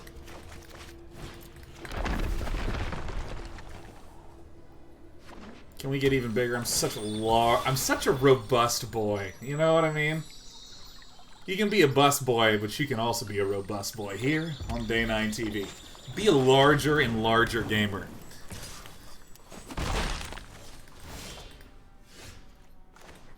Rest in peace.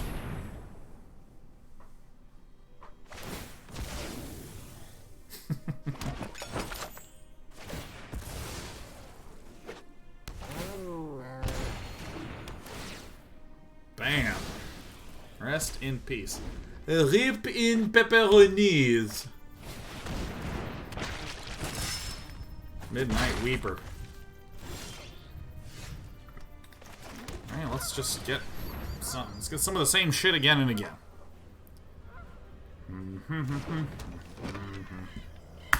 Skipping ahead. Now, we can win this game very, very slowly with our huge, huge body taking up the whole screen. Alright. Operation Bing Bong going down from Red Maurice. Alright, well, I'm gonna say it. I want land. Very good. Very cool. Alright. Go ahead and go get Day 9 lives. Joey says, you guys remember when Sean was playing Hearthstone and cut his eyes and mouth out and put them on different parts of the board? Oh, I was thinking of doing the following, okay? Here's what I was thinking of doing. I was thinking of getting a bunch of screenshots of my mouth in various positions. Getting a bunch of screenshots of each eye in various positions. And that's it. Just the 2 eyes, the mouth. And then use some software that people use to make VTuber avatars. So as I would talk, it would read my face and the positions of my face, and then it would reanimate my own mouth and my own eyes at different angles so I could look fucking idiotic. We don't need this Immortal Sun.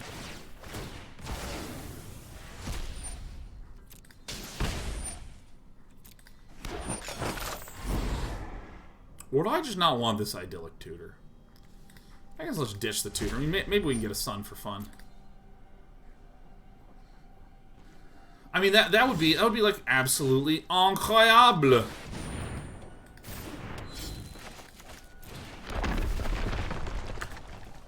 I mean, just think about it. Like, I mean, how great is that shit?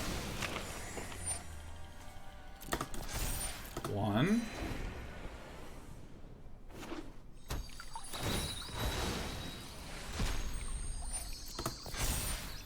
2.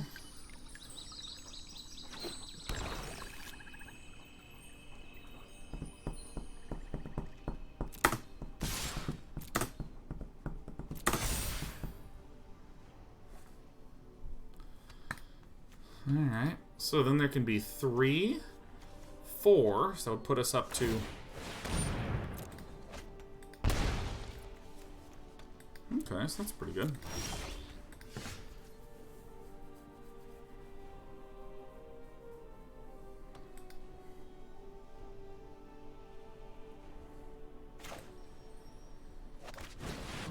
That'll do it. It's pretty straightforward.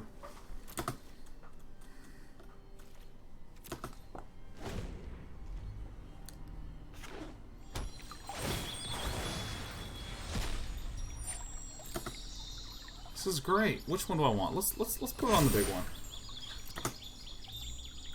Perfect. Oh my god, Intelligent Cube was such an awesome game on the original PlayStation.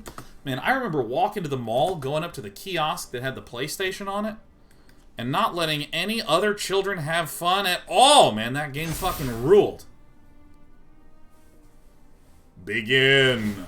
Perfect. Why doesn't it trigger on both? Well, the reason is, this says if a source would deal damage to you, prevent that damage.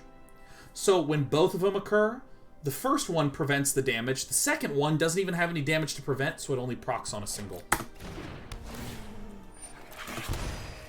This doesn't even wind up ping-ponging that.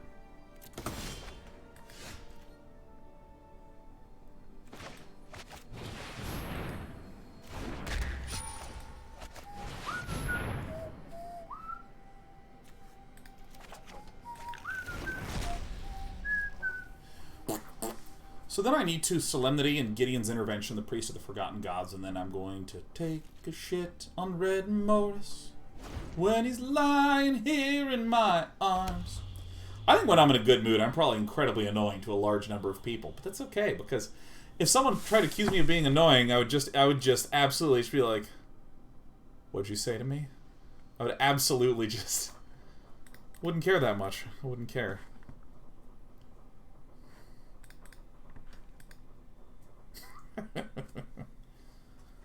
You know, I can even do fun stuff for him. Alright, guys. This card right here, huh? This one right here, do you see it? This one?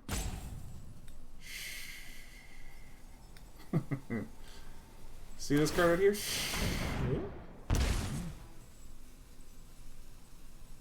Ooh. You can just see my hair falling. It's like a shark fin. Alright, what do we do? Well, I'm gonna try to hurt him. Get this out of here. This garbage. I think if I recall correctly, I think I did leave this one in, and I put in a bunch of these, and these. And then what did I do?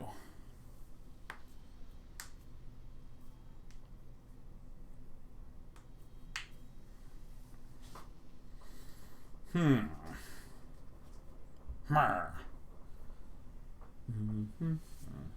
think I'll put it in Ixalan.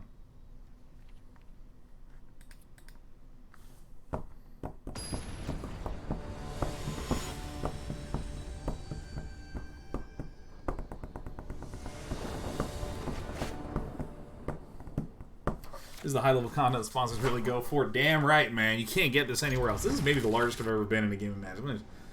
I need to calm down.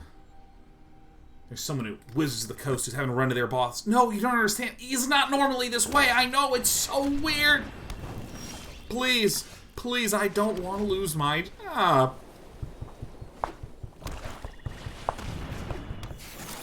Scrap Heap Scrambler.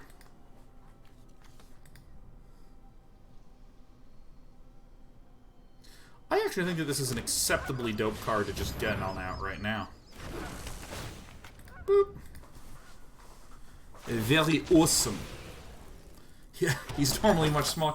Day 9 normally has a much more modest use of his camera. I can't really explain why he's lost it.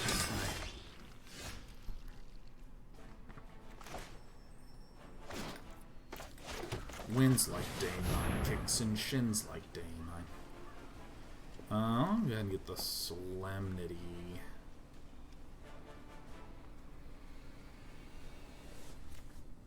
I think this is more present tense relevant to us and our wishes and our dreams and our hope to make them screams.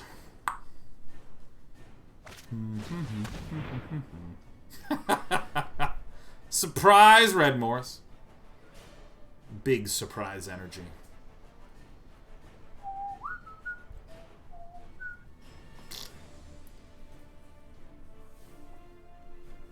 Oh yeah. Oh yeah.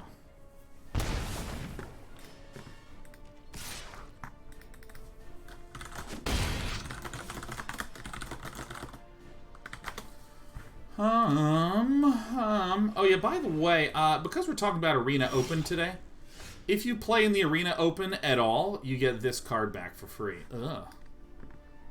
Now, you might be like me and be a card back purist, only rocking out deck masters. But if you're someone who's interested in card backs, you do get that for free.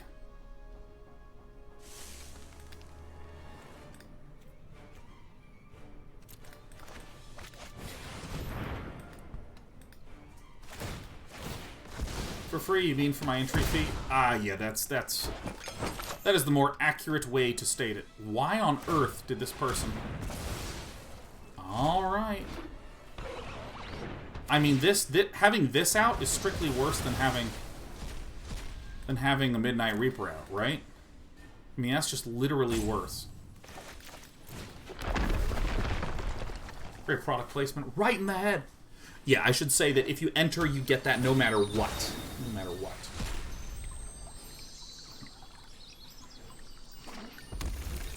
Rocksnubs Law says, how's your Friday going? Pretty relaxed, pretty chill.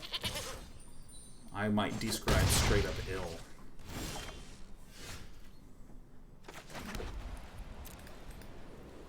So I see no reason to Idyllic Tutor and then do nothing when I can instead Castle Ardenvale.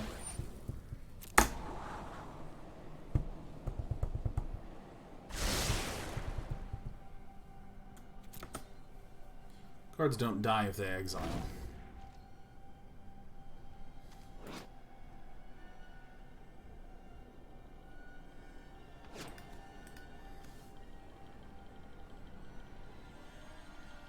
But you have a 3-2 that can block versus a 3-2 that can't block, right? What am I missing? Wouldn't it have been better to just leave this? Or I guess the statement is you want another food, dude? I don't know.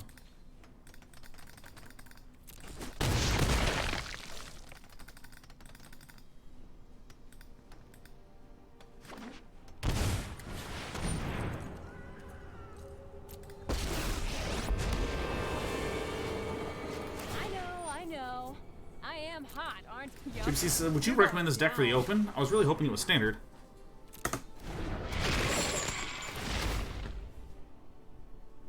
Perfect.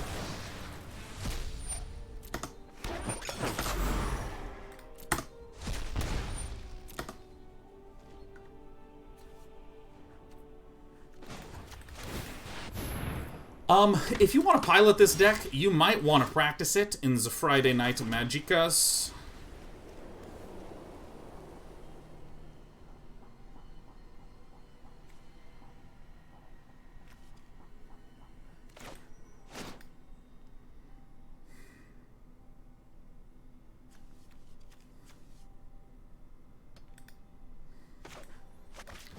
Should probably do this, and probably get this, and probably just play that, is what I should probably do.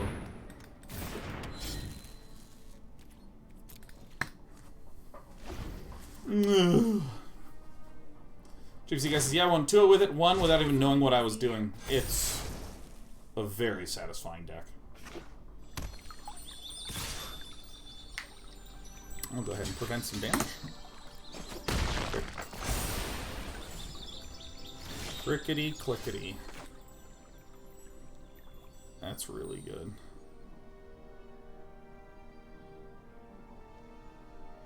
Oh no, wait, oh.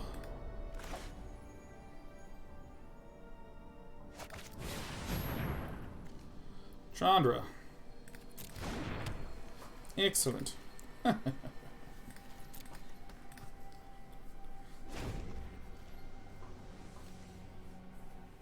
Okay.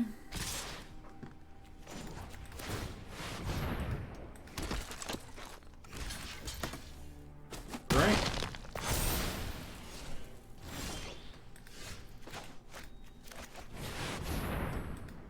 Ta-da! 4 flyers.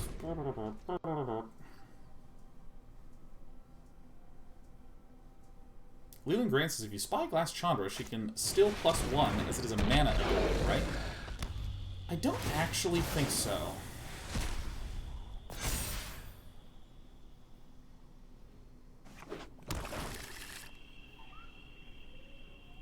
One, two, three.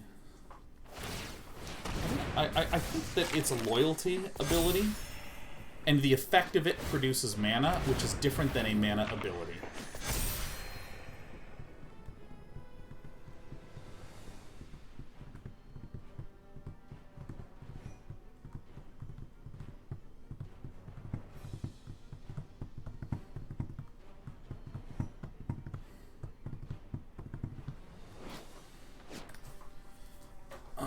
Yeah, there's always shit to know, Leland Grant. Now that's. Also, do you have to have all the cards for the Open, or is it like F&M today? I believe you do have to be able to build the deck for the Magic Open, for the Arena Open. But for the F&M today, you can practice a bunch of stuff for free, as in like all the cards are available in F&M. Briefly going to double check my stream on my phone, and God, I look incredible on there. Hot Billy Dog. All right. So first things first, we will tap this, and this, and this, and shit.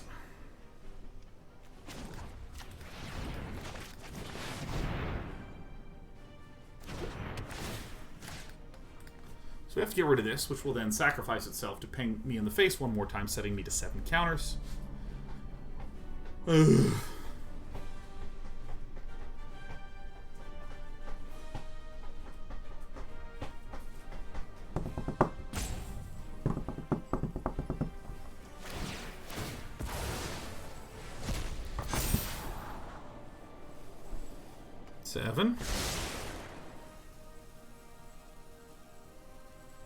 And then we're gonna go to 8. I mean, look at this. This is thin, very thin.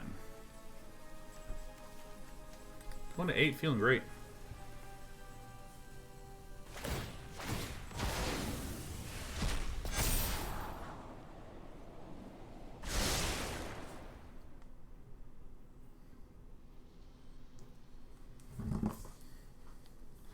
So I'm at 8. Let's get this idiot into the hand. I don't think that there is any world in which that's not a safe attack.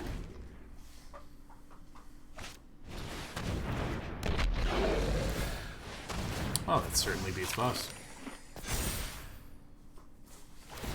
No! No!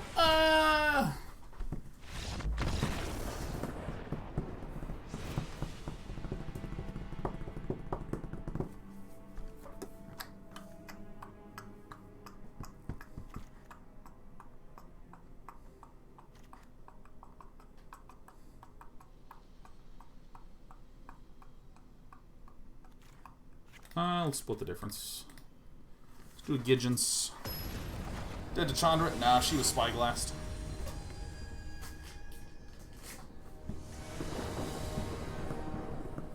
Alright, let's play. Let's play! Alright.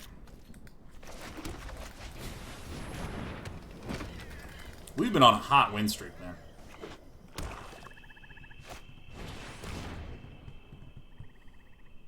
Any of these is great. Take them all.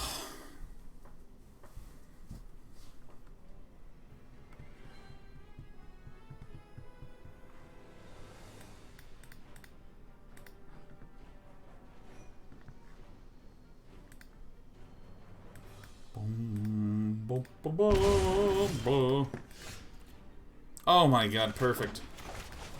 Alright, let's go ahead and cast Rip in Pepperonis.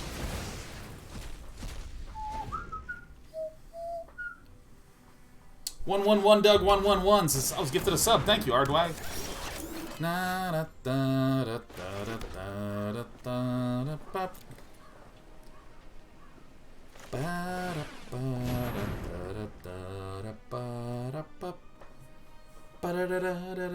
Is that the Doug theme? Oh yeah, man. With Patty Mayonnaise. Oh my god, the first love I ever saw on air. Oh. I watched a lot of, as a kid, watched a lot of Doug, watched a lot of Rugrats, Real Monsters, Rocko's Modern Life. Rocko's Modern Life. Rocko's Modern Life. So if I go tap, tap, tap to get a, okay.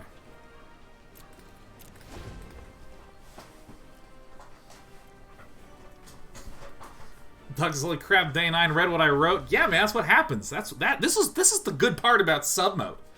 Is people who chat here, it's just a nice conversational, non-spam filled chat. It's beautiful. No Ren and Stimpy. I watched a lot of Ren and Stimpy in elementary school, and I thought gross shit was awesome.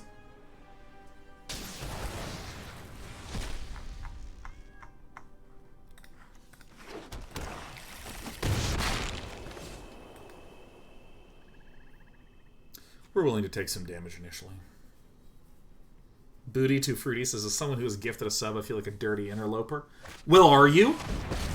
I mean, if you are a dirty interloper, I'd like to know about it. This is gonna hurt. I prefer to have more cleanly interlopers, to be honest.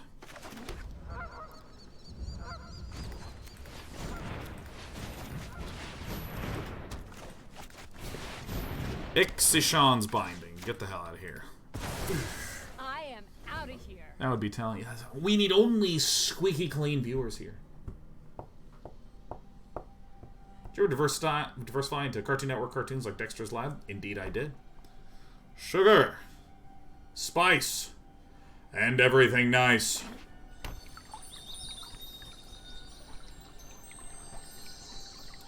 I didn't really do too much of the Cartoon Network stuff, man. I was more of a Nickelodeon viewer. But now that I've grown up, Adult Swim is incroyable. Exactly why I hang on to this idiot.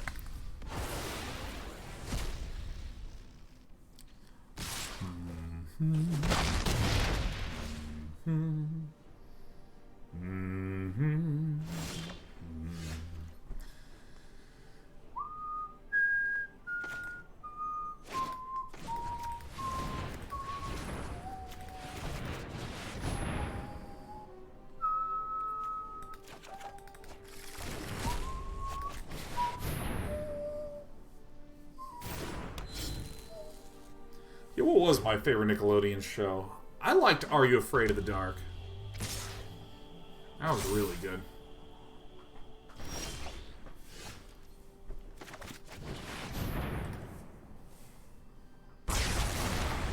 Get out! I am going to crack the stone because I would like to dig a little deeper for a Solemnity, an Idyllic Tutor, or a good old-fashioned land. We didn't get land this turn, which kind of stinks.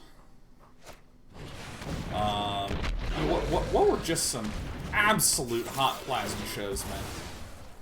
You're going to shoot me for what? No! Ah!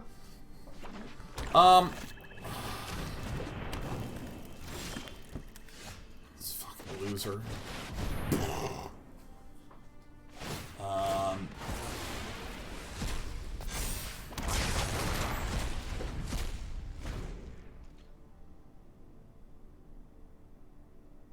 Nickelodeon Guts was awesome.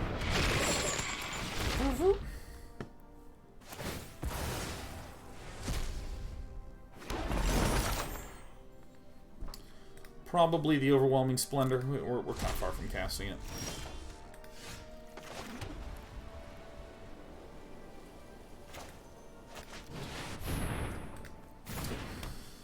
What was my favorite show growing up?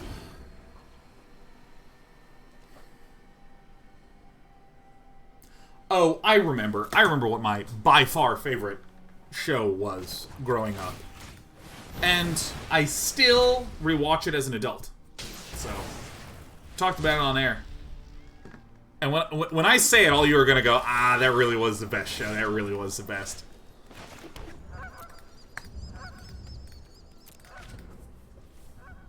Does anyone know it's cartoon, man?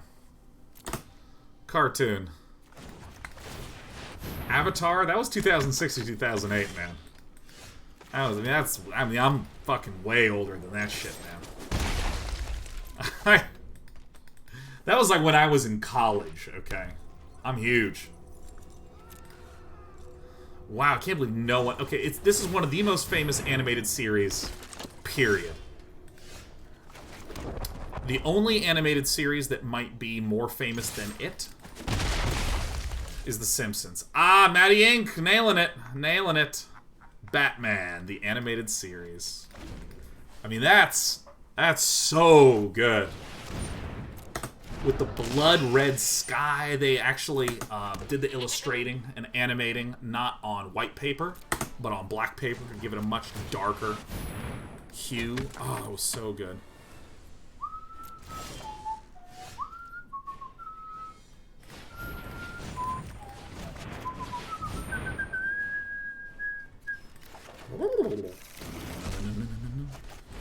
Dude, the story arc on in Batman the Animated series Feet of Clay. It's a 2-part series about Clayface. And I mean it's just beautiful and emotional.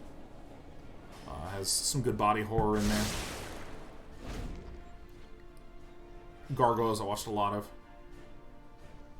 Yeah, Batman the Animated Series is just, like, spectacular.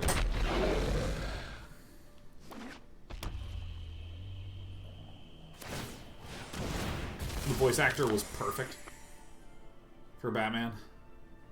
What's his name of that voice actor? Oh, what is his name? Kevin Conroy, thank you. Kevin Conroy is just stunning.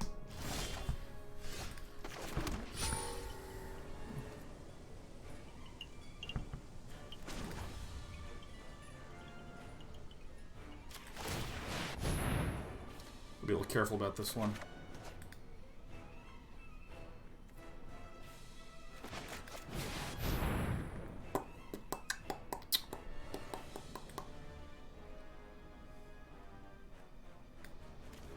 Get this Gideon's intervention and name something. So, I don't think Red Molis has a way to eliminate our Solemnity. Cats are fine, because we can take plenty of cat damage. Because remember, they can't recur. Alright, that's pretty good. So, our worry and our fear... is then the Priest of the Forgotten Gods.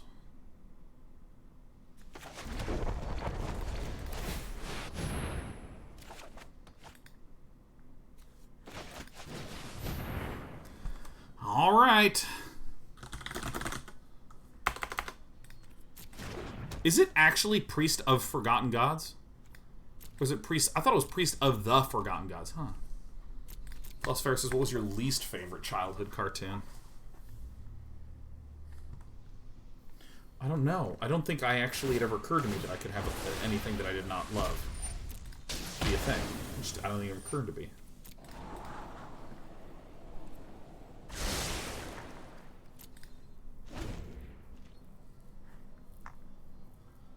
Batman, I'm still burning. Batman, I'm still burning. One of the funniest lines fucking ever in anything. That's from Justice League Doom. Justice League Doom, I mean, may have been intended to be serious, but that is, I mean, that show's fucking hilarious. I love that movie.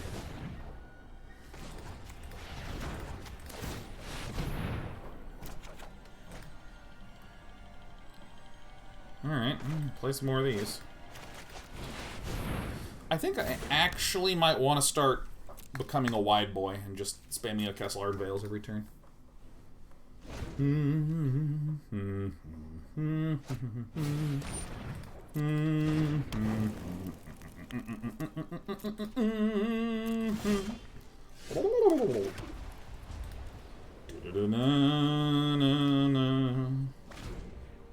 Feet of Clay is incredible. Street Sharks. Oh shit, yeah. Let's not forget about Sewer Shark. The spectacular game for the Sega CD. Woo! Gargoyles was great. I used to watch the first 20-minute fucking Beast Wars every day before my math class. First 20 minutes, could never finish an episode of Beast Wars. Could never. I had to go to math class. Oh, you're such a fuck, Red Morris. Shooting my shit. I don't even know what it's like to, like, make shows for kids, because you're, like, focusing on such a fucking small age range.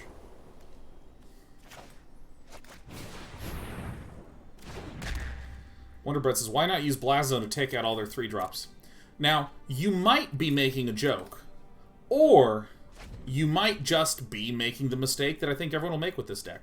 If, first of all, I can't put counters on this because of the Solemnity. But second of all, even if I could get to 3... you know what would happen? I would kill this, and this, and this, and then I'd kill all of these 9 lives and immediately lose the game. It would be fucking hilarious. Oh, you made the mistake. Excellent. Oh yeah, the Raja Ghul episode, and that entire storyline of Raja Ghul is fucking great.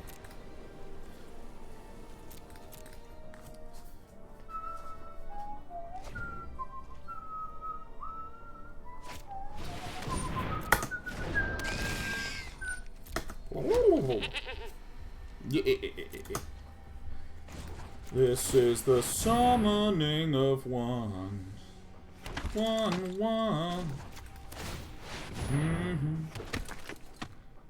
Oh my god, Kablam with Prometheus and Bob. Holy shit. Oh my god, I have not heard those words spake in a million years. Oh my god, Prometheus and Bob, the claymation. Oh my god. What was the one of the cartoons that was called, like, Action Now or some shit? Oh, that was good stuff. Like, Action League Now? Where it was literally just, like, action figures being moved with strings. Yeah, Action League Now, man. I mean, that was bizarre. Yeah, starring The Flesh. Oh, man. Yeah, sometimes, when Britt and I are just looking to kill time, we'll, like, watch commercials from the 50s and watch, like, cartoon intros from the 90s. He's super strong and super naked. I wonder how many intonations I use all the time are from shit like that. You know what I'm saying? Thunder Girl with the power to fly like thunder. Oh yeah, Stinky Diver. Oh my god, he had Meltman, who would just fucking melt, man. That's it. Meltman. Man, I mean, that's actually really funny. Who made that shit? Like, oh my god, I mean, that was just like moving experience for me as a kiddo, man. Alright, well, it looks like we're winning the war of growth. Oh shit, yeah, it's time to get swelly. Swelly in my belly. With the power to melt.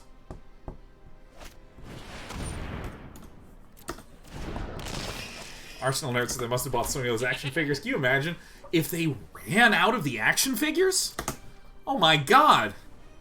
I mean, like, when you're doing stuff with physical objects, man, you encounter some bullshit, man. Some real bullshit.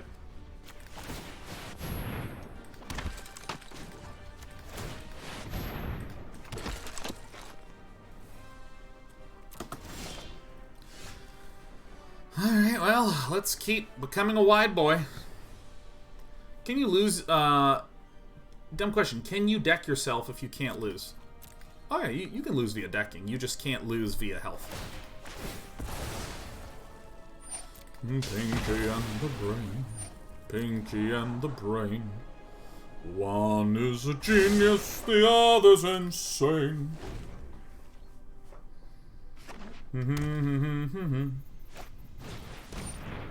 They'll overthrow the earth. They're Pinky and the brain. God, what? All these memories. This is fun, man. This is way better. I mean, like, I know that we're playing Arena and that this is a sponsored stream from Wizards to promote, you know, the Arena Open this weekend, which I still want to do.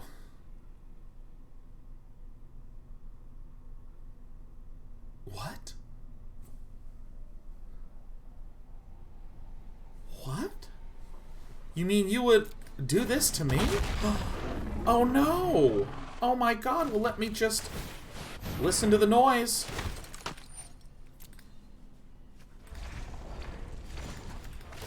Oh, like why would you do this to us? Like we're in this game together, man.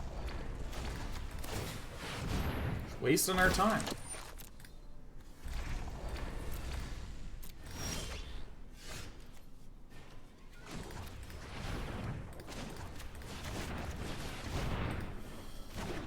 Man, I love nostalgia, man. Nostalgia's great. So how many do we need? Right now my opponent's 16 health, 16 plus 9, so they're at like 20. Oh, fucking balls, man. Come on. Yeah, eat that. Oh. So many of these.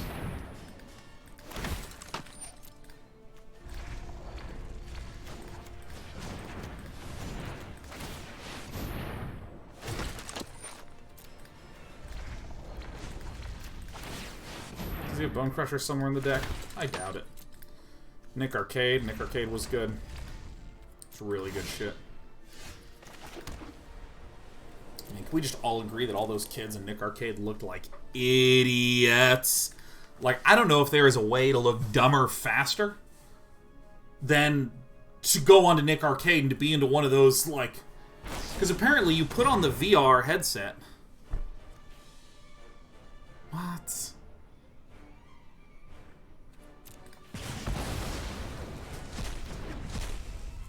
Apparently, you put on the VR headset, and what you see is a fixed camera of you from the side. So you just have, like, extreme disorientation. No, it can't be! Ah! And so, like, but like, as a child watching these kids in the video game, I was not a genius child, but I mean, I was looking at that, and I was just like, these fucking idiots look so stupid. I would be way better than they are. Like, hands down, I'd be better than they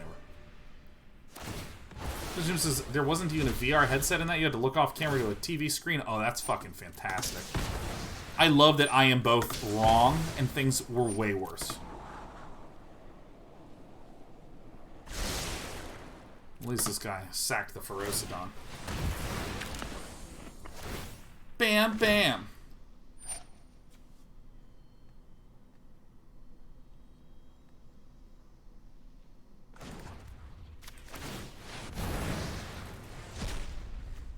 You! But I'm Thomas' is Hanukkah candle time. Yeah, I believe it is day 2. Day 2 of Hanukkah. Is that right? Fingers crossed I'm getting this correct.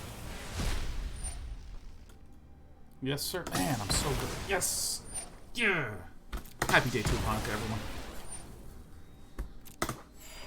Some of you might wonder, based upon my background, what sort of holidays I practice, and the answer is, it's a pandemic. I don't do anything at all.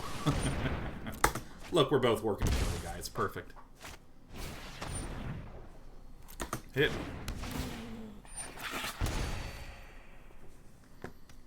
Pinky and the Brain.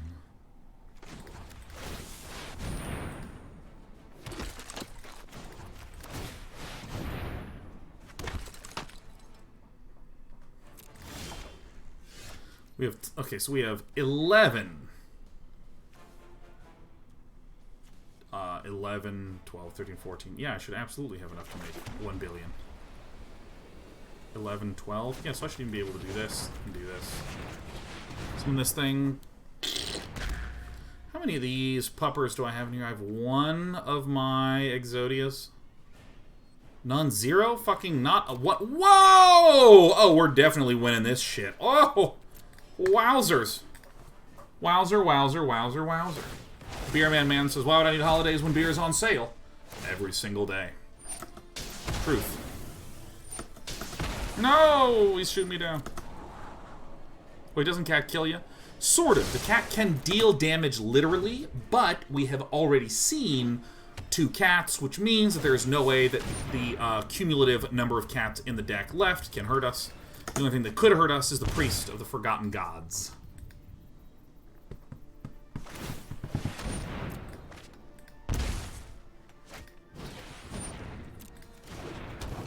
These don't really do anything except delay the inevitable.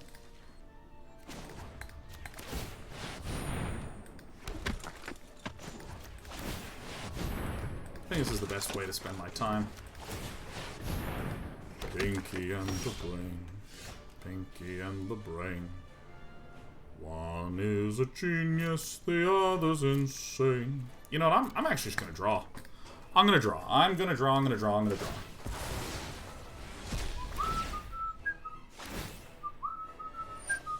The Pinky and the Brain, brain, brain.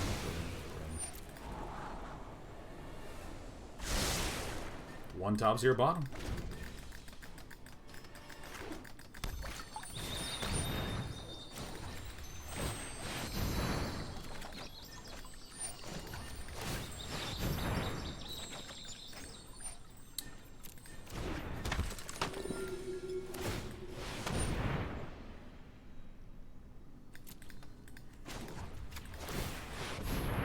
How do we win? I mean, we win by overwhelming our opponent with this shit.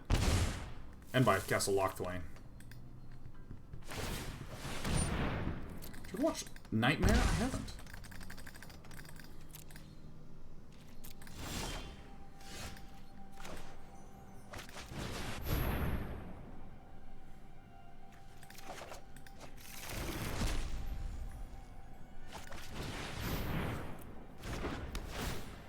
You...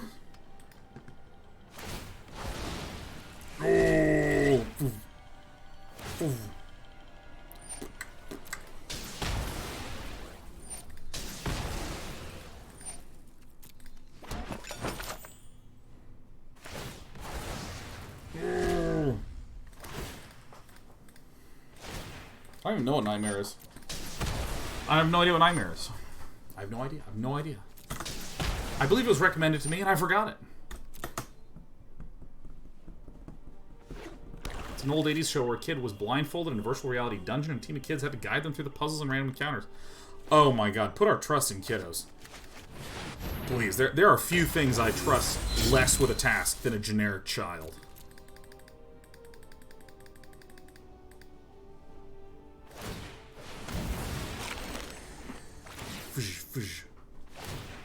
I wish to shoot the angels.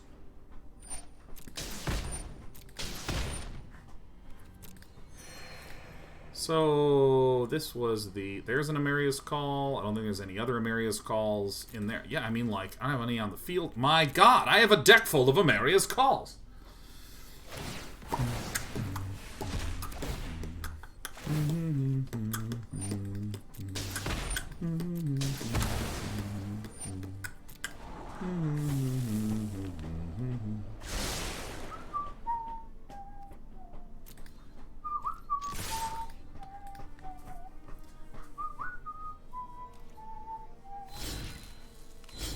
So it says, the place I live has strict COVID restrictions right now. My family is looking for loopholes. It's really stressful and makes me feel like a bad guy when I'm refusing to come around for the holidays. You know, I would stress something to yourself and to your family, which is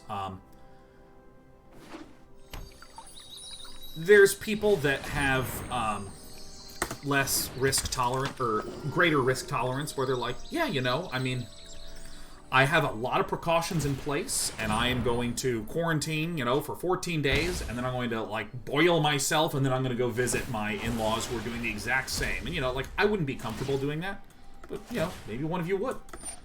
I think it is important to understand that people have different risk tolerances. But also, when I think of the rules that are in place with regard to COVID, quarantine, lockdown, all this stuff, these are trying to have an effect. That effect being preventing spread of an illness.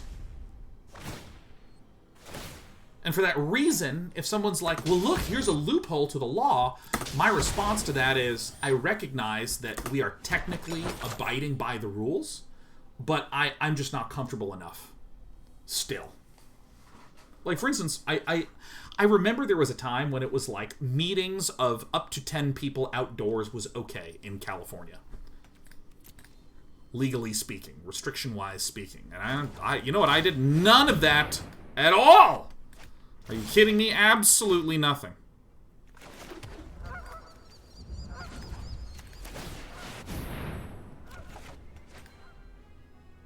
Well, alright.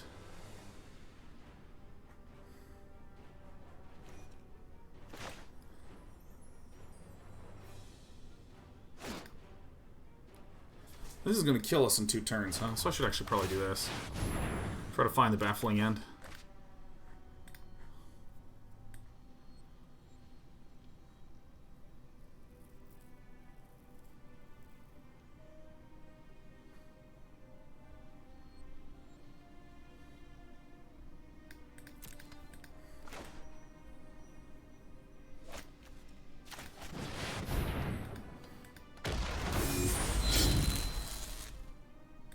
Can't kill me if I kill you first. And I mean, yeah, Zossi, I mean, if someone's trying to make you feel bad, you know, just not comfortable with that. Or to quote one of my family members that is a doctor, who is primarily treating COVID patients. My family member said, and I quote, "Don't do any of that, Sean. Not worth a funeral in 3 weeks."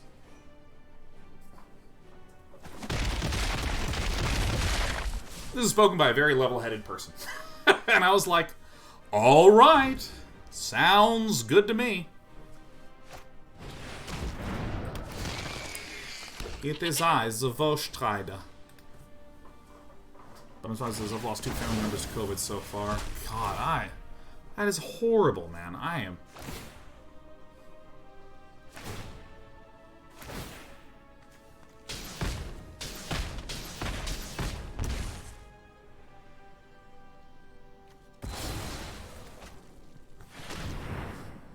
Alright, down to 2.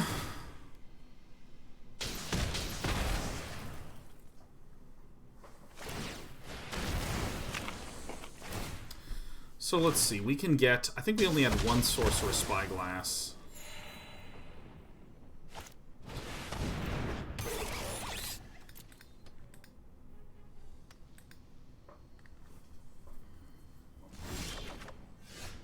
Okay, so we have to draw.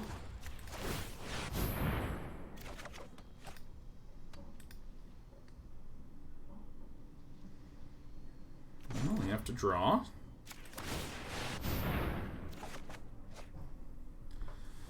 Well, you have to Mind Stone.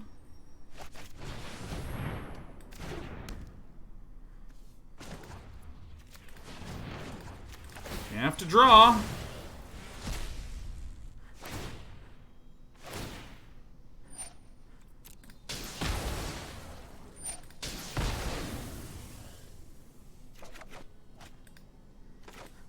And it's that easy. It's that easy.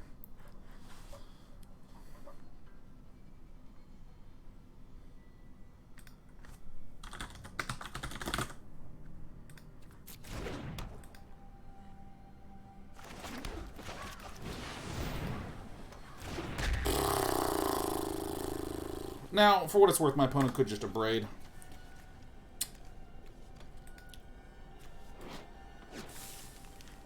Also have 3 cards left. It's terrible. Why not have Blast Zone ready for the next priest? Because of, where is it? Solemnity.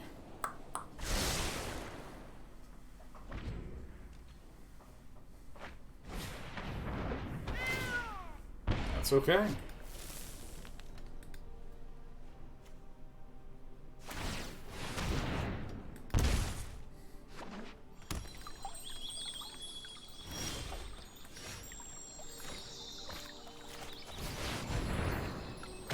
Cards left.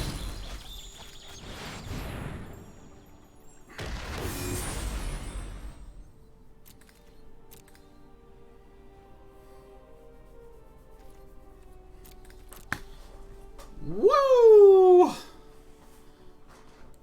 Now here's kind of what I think is going to happen. I kind of suspect, think, believe that what's going to happen is that Villain is going to, off the top, just get a Cauldron Familiar, shoot me once with a little cat that's going to purr its way. Oh, no, that's the last Cauldron Familiar. Great. Well, in that case, it's just going to be a Braid off the top, I betcha. I mean, I feel a loss coming. Really, I do. Alright. So it's 4, 5, 6, 7 mana. Okay, 7 mana, so I can Castle Ardenvale. Bam. Bam.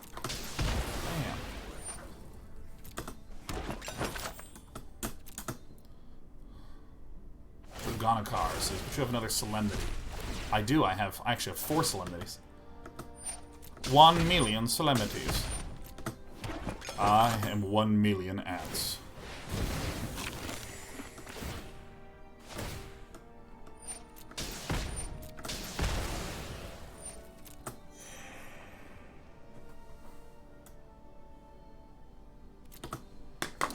I think we win this. That's just a sack target for this to go ping ping.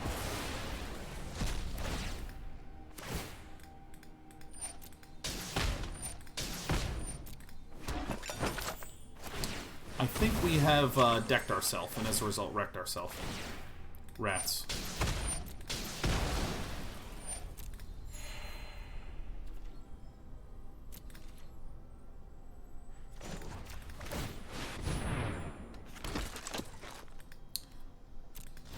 Dragonikar, I think I don't understand what you're saying to me. That actually helps quite a bit.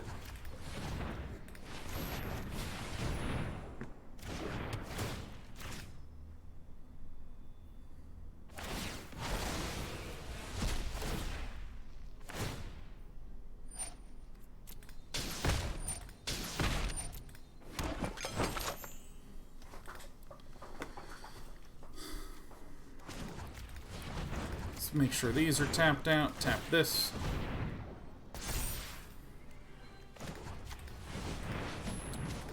I feel a death coming on.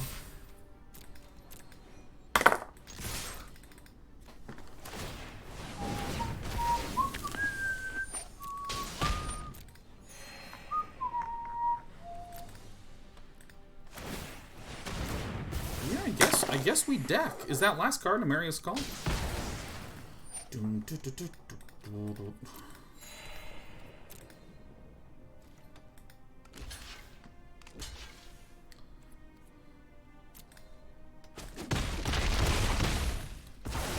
There's a single way to do this. I think our opponent has boomed us, and I think that This is the first matchup where I think I'm really realizing the power of Splenda.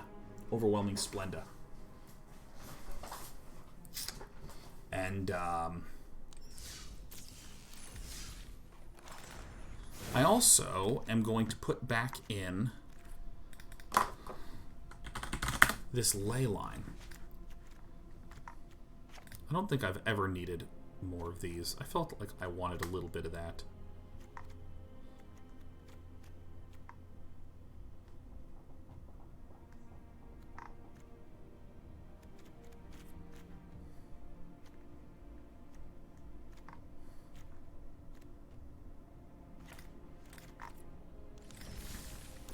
There we go.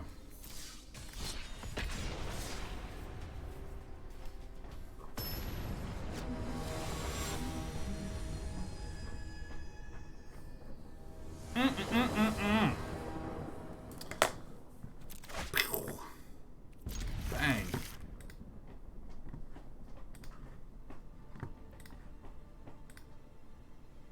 This deck rules.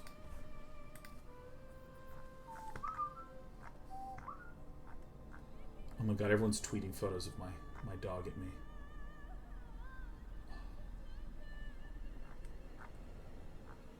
Oh yeah, I love dogs. You guys can go to my Twitter and see my dog after her bath today. Oh, she's such a happy dog. I'm gonna go fucking pet that dog. Jaren Taylor says, "Hey, 9, how would you make Mirror March work?" I mean, extremely well.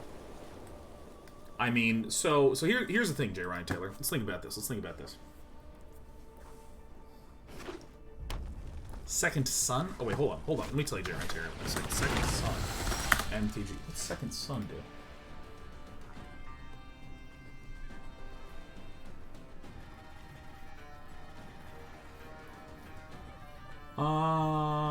Yeah, this doesn't seem necessary.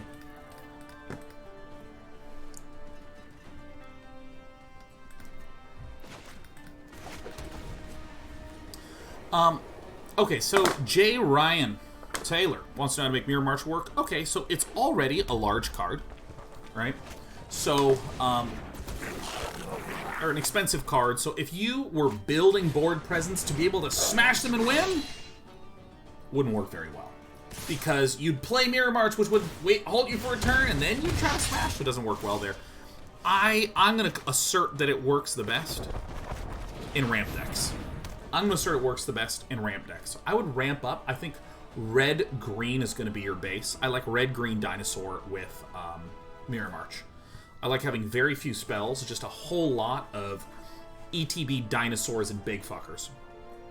I think Verdant Sun's Avatar with Mirror March was not just a hilarious combo on What the Deck, one of our very early episodes of What the Deck, but also ETB is Enter the Battlefield.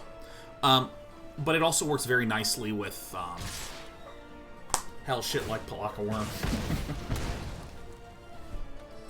No, don't do it, no. Alright, who's ready to see the game end?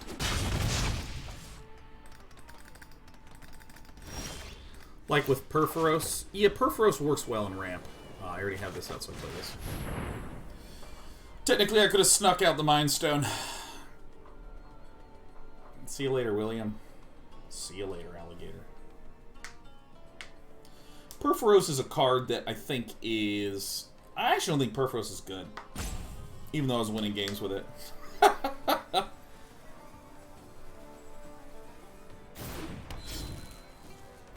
That's all you, dude.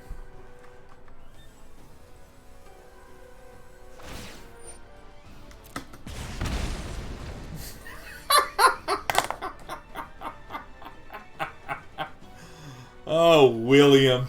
Oh, William.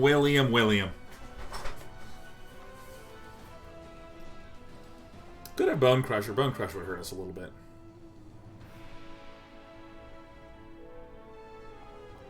Dragonicar, what are my thoughts on Cyberpunk? I'm going to be honest. It feels like a beautifully detailed space with kind of open world mechanics that you expect. I think the thing that it executes most strongly on is the idea of the cyberpunk environment and aesthetic. But, I mean, it is what I would just describe as a rich RPG.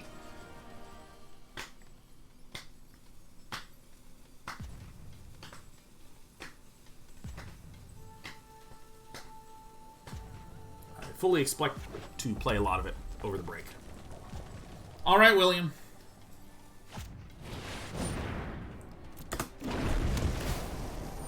Do you like rich RPGs? I gotta be real with you. I think one of the things that I like the most about Cyberpunk is, like, there's a lot of dialogue, and there's a lot of just watching story unfold, but the world around is so detailed, and you have full camera control, and there's so much stuff that is stimulating just surrounding you, that, like, I don't feel bored. Sometimes when there's games that are very reading heavy, I like very twitchy, intense gameplay experiences, or something like this where there's a very, like, brain-wise intense experience where I'm trying to, like, navigate through some turns and navigate to victory and all this sort of shit. But I don't really get that when I'm playing Cyberpunk. I don't get, or excuse me, sometimes in these reading-heavy games, I feel ejected from the gameplay experience. Not like I don't like it, but I kind of feel a little bit like,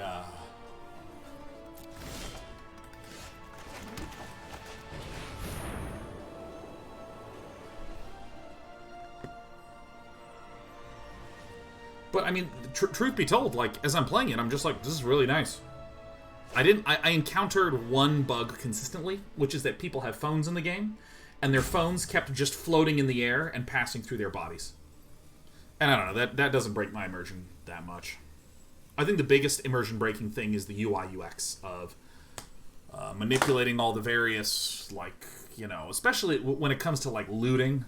There's just, like, so much loot, I don't really know how to... I just get a lot of shit, you know?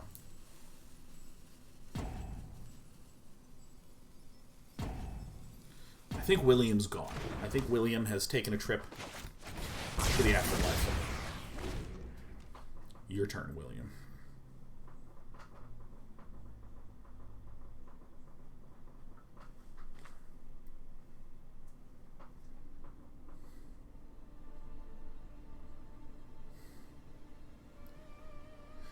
Oh, here is just here's the actual bugs that I have found just so fucking hilariously funny. Oh my god. Jackie, your partner in crime. Like, I called my car, and my car parked, like, right next to Jackie, and Jackie's like, alright, see you later. Vroom, vroom, vroom. And then he just, like, fucking crashes straight into the car that's right next to him. And then, like, jerks a little bit, and just, like, shoots off.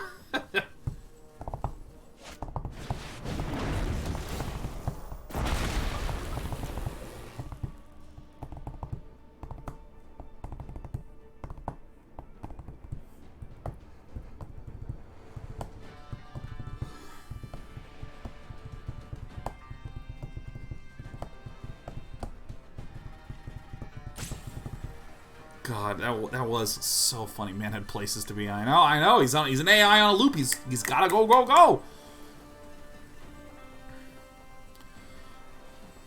Someone mentioned exploding bodies glitch. I think my opponent is a mix between taking some time and coping with dejection. So I'm gonna go get some water right now.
Hey everyone, did I win? Did I win? Have I won? Oh look! Alright, well, let's just play, I don't know, let's just tutor out some more shit. Dawn of Hope. Alright, if you want to waste some time, I can waste some time too, William. Ah, yeah. Your truck positioning was on point. Oh, Soggy 8, that was a blast.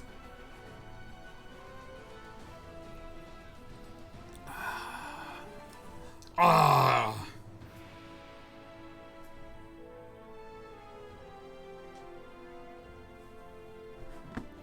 I've also been playing it on extra hard. And it's not hard at all. It's really nice. Like, a lot of times when things are extra hard, I'm just like, fuck, I gotta really understand these systems and all this shit. But I mean, I love the way it feels on hard. It's like, if you do something somewhat stupid, you fucking die, right? It's over. But if you are actually trying to think about the systems a little bit, and if you aim your gun vaguely towards the other person, it's totally fine. It's like not a deal. Oh, Steve, this is still very mixed feelings about the game. Like, gameplay-wise, what are your thoughts? Because Keeper of Dust says, I briefly forgot Godfall existed. Oh yeah, I remember that game. I'd give that a 0.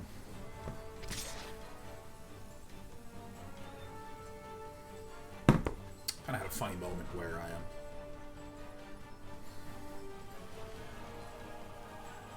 I played Godfall on launch day and kind of had like a, oh god, well, again, it wasn't like a negative reaction, it was like a no reaction. And then,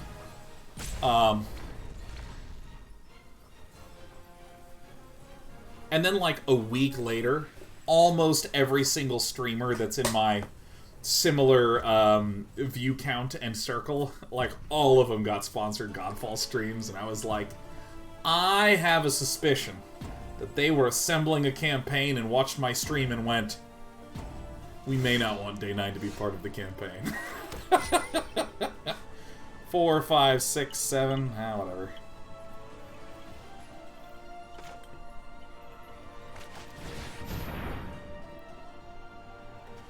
Let's get some Overwhelming Splendor.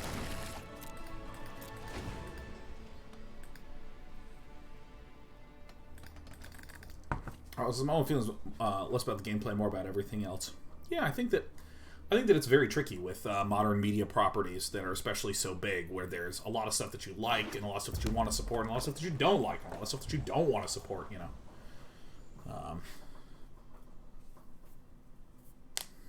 White Ninja says honest feedback is always way better than pandering.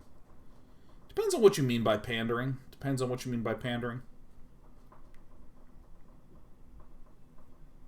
Like, for instance, this is a stream that is sponsored by Wizards of the Coast. I am playing Arena.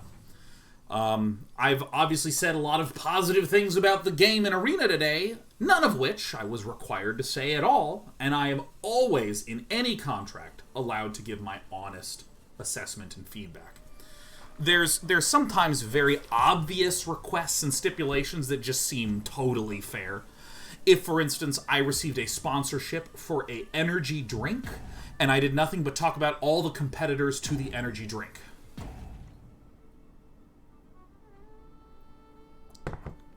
And I mean, that just seems fair, right? That just seems polite. It's like dating your current person and referencing nothing but the people who you used to date, what you thought was great about them. It's just like, alright, I'm out of here.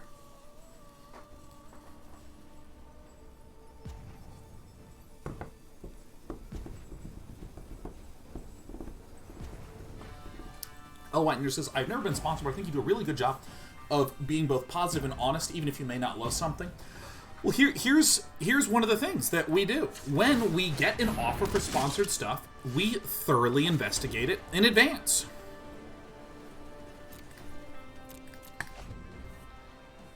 So, for instance, let's say there was a game that seemed kind of up my alley. It was like a strategy game with some resource management. Sounds up my alley. There's a lot of good versions of that. There's a lot of terrible versions of that. There's a lot of versions of that that I see how other people like that I'm not that interested in.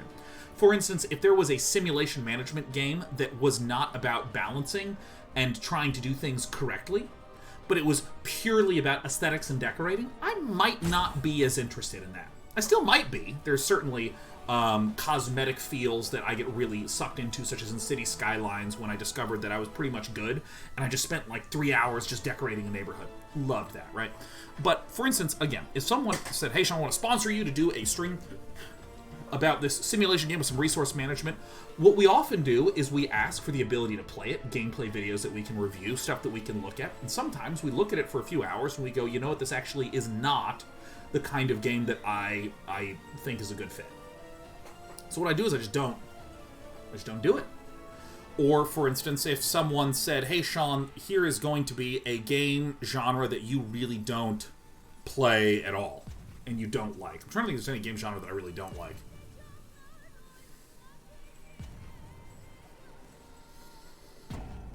I don't know, let's just imagine there's a game genre that I don't like, or I see the game and I'm like, oh, horror would be a good example, Frank Sinatra.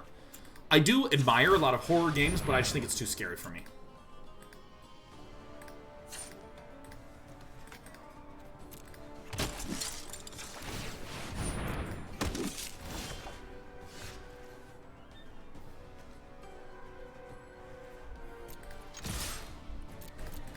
I don't know, my opponent's wasting my time, but, you know, what are you going to do?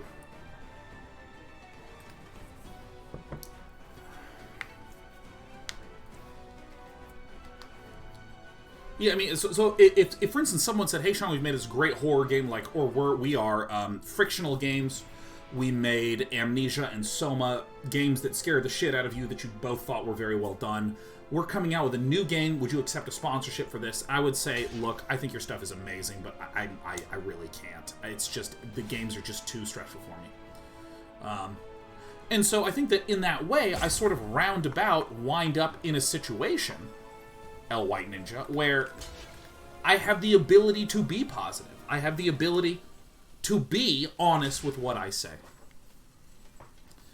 And of course, even with that said, when I take a game that I'm already probably going to be pretty positive about, just by the fact that I've looked at it in advance and identified that I would be, if there's issues I encounter, I still comfortably talk about them.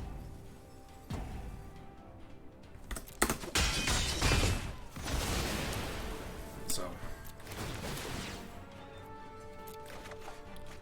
yeah, let's autopay.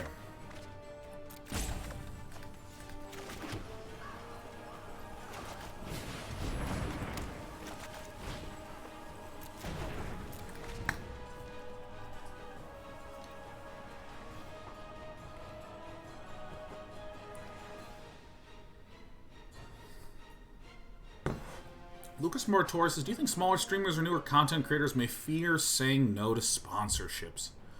Maybe.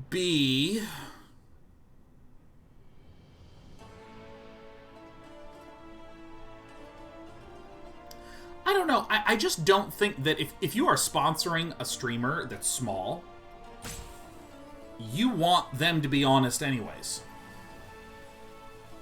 I mean, I don't think it really helps your product that much if someone's bullshitting.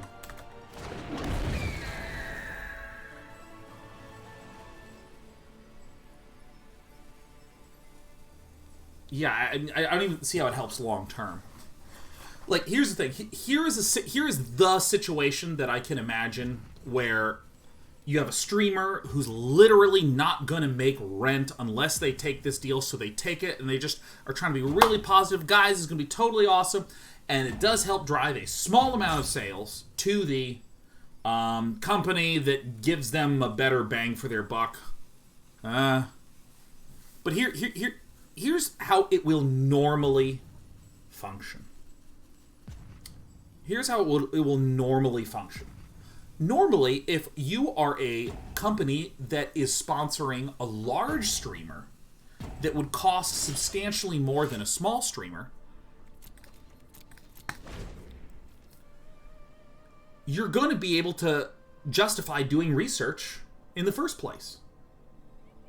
If you're doing smaller streamers, you're hardly getting any impact from any one individual, so you tend to smash out a huge range. So typically what happens is if I'm making a game, let's say I'm making a game called Seancraft, and I go to an agency that works with smaller creators, and I say, hey, I want to give you a huge chunk of money, like let's say $500,000, distribute this around to however many people you're assuring us that you have access to. So maybe it's you have 500 small streamers.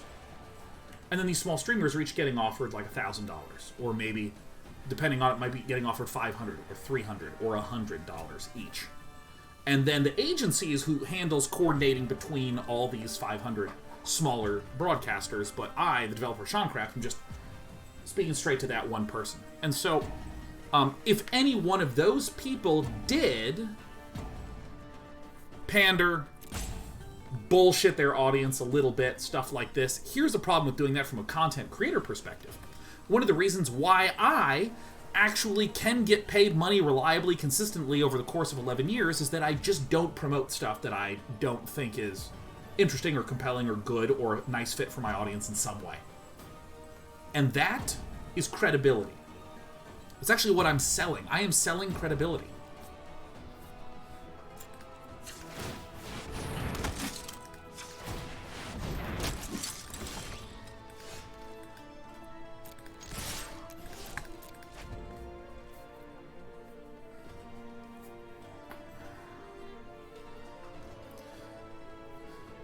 And so for that reason,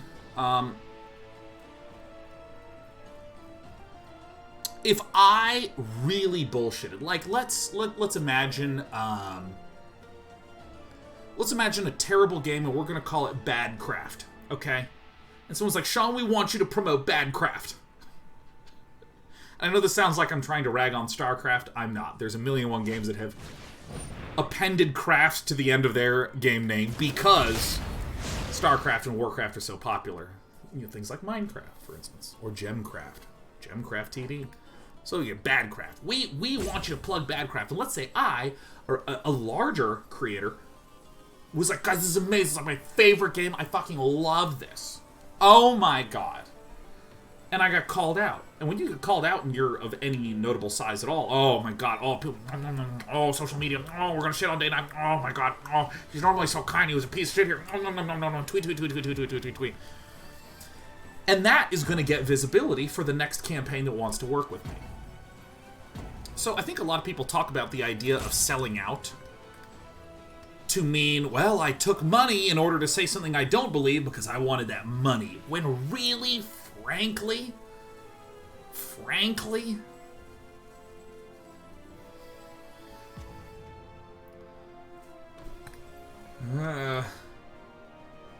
you fucked.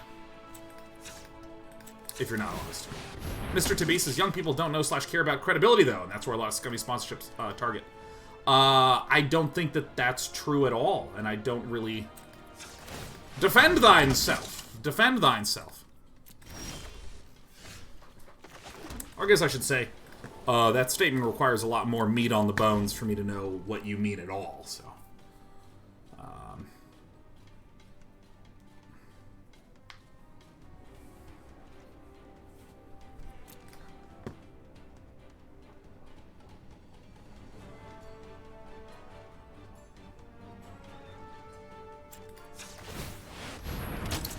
One must be careful.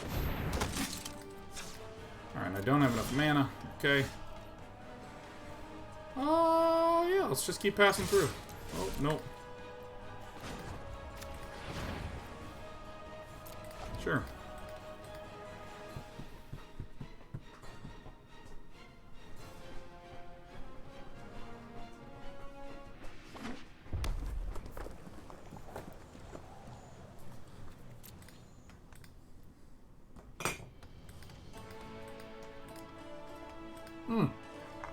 Something I will say as a appropriate issue that one might take with how I'm phrasing things.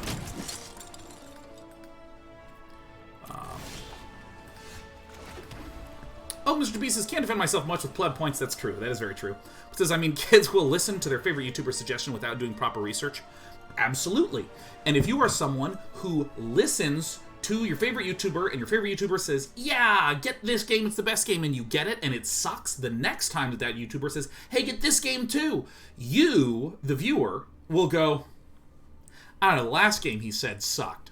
And then you might try it again. You might again try out the game that your favorite YouTuber said. And if that is a garbage game too, then all of a sudden you have really soured your relationship with this one individual person.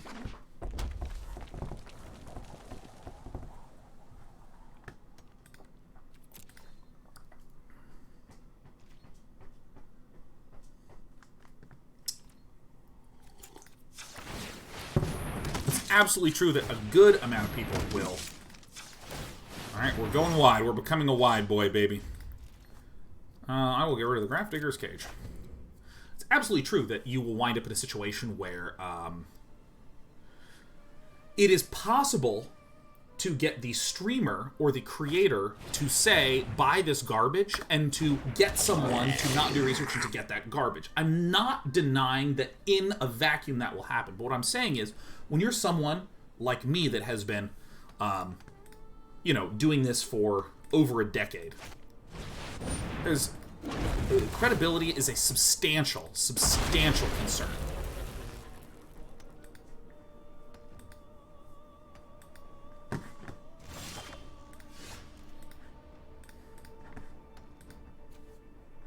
Oh, I passed through my turn. I'm gonna start doing this on my turn for the pass-through equity.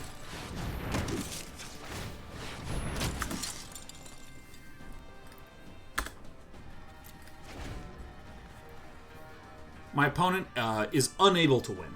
Unable to win. They're a mono-red deck that wins via damage, and we prevent our opponent from being able to do that. I think my basic statement is broadly, I just don't think that there is such a thing as selling out in a broad sense. I'm sure you could point to me to this particular instance of a thing that happened on this particular Tuesday that I think if upon reflection you will find that is very sell-out and maneuver that this person did. Is my opponent wasting my time? Well, I think they are hoping that they're wasting my time, but really what's happening is that I'm having a fantastic discussion on a stream with a lovely group of people, aka you.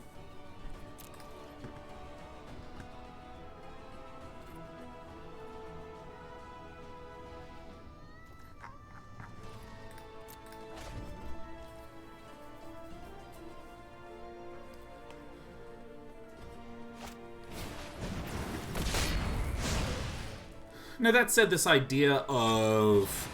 Yeah, like the idea of selling out, what most people tend to feel is if a person is promoting a thing and I don't like that thing, then I want a word to be able to describe it as bad.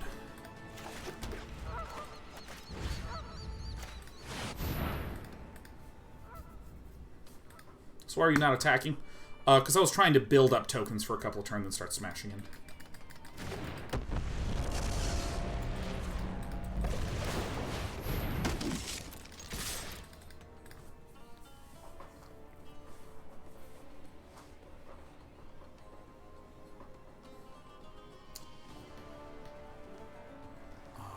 Actually, there's often the perception outweighs reality, and what people perceive you to be is quite powerful. Even if you're not selling out, the perception can carry a heavy price. I mean, this is exactly what I'm talking about, right? There's not really such a thing as, like, selling out, should you take for money, should you not, all this stuff. The thing that matters is the idea of clarity of values as a person. What are you? You know?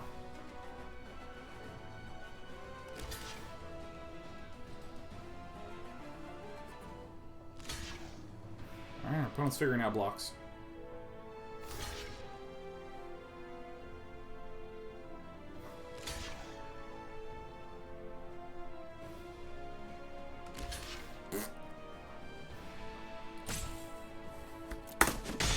The damage with you.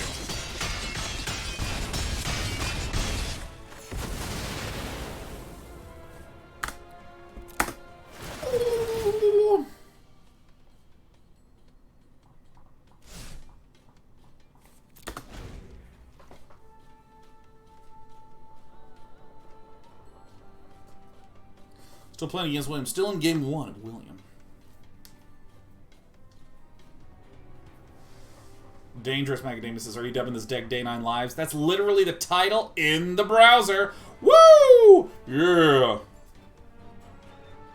You need to order your triggers correctly. It's true. It resolves. It always resolves.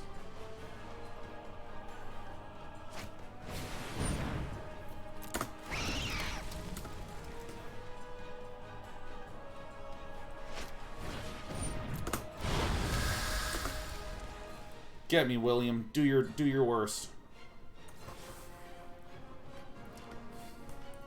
And is this a target player? This is to each.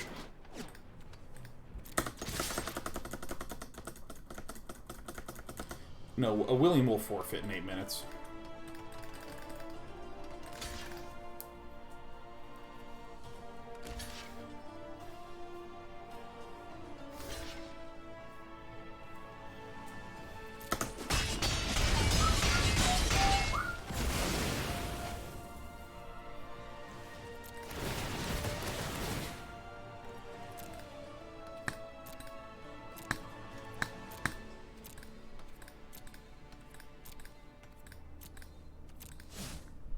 Big mistake not preserving pass-through equity.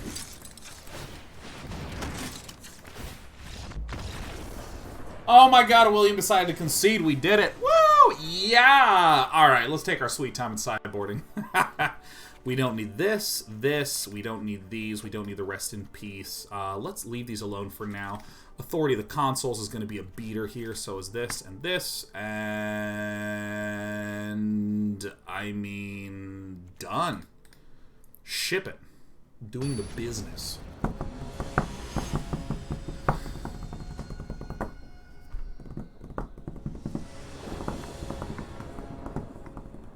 Yeah, Keeper of Dusk, Eric and I are, Dan TV used to have way more full-time employees, and we've just found that a lot of the project work is very spiky in terms of what needs to happen. So it just made a lot more sense to just stick to very, very, very small core team and then do a lot of, like, contractor type work.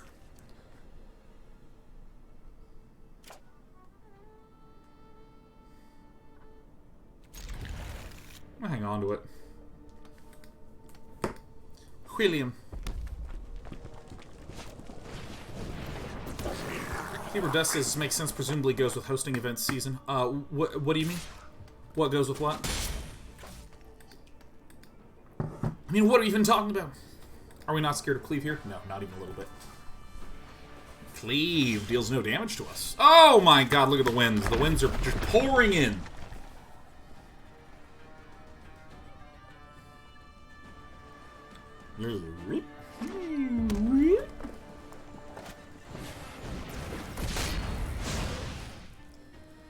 I mean, when we were running a lot more live events, you know, like HGL,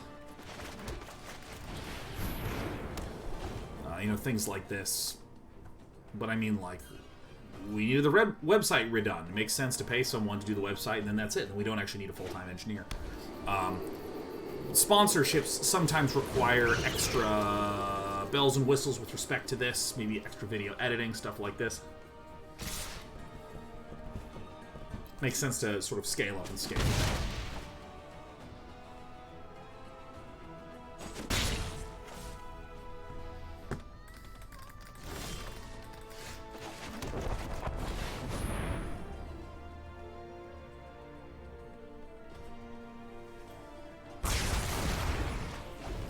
Bang! Hi, my name's Day 9. Bang!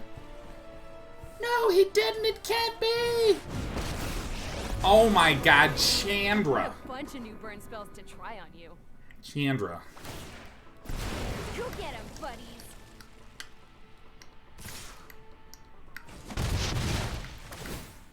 Yeah, Keeper of Dusk is really interesting. I feel like the biggest pickle, the biggest pickle. So let's see. I use this to nuke the Embreth, right? Do this, and then I pay one of these, and this nukes the Embreth, right? Get one of these.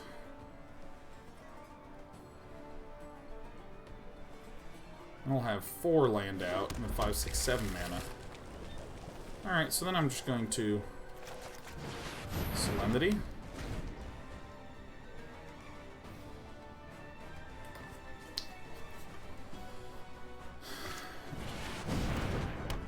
What is this? Whenever creature you control with power tool attacks deals 1 damage to the player playing the creature attack. No, you wouldn't dare. Great.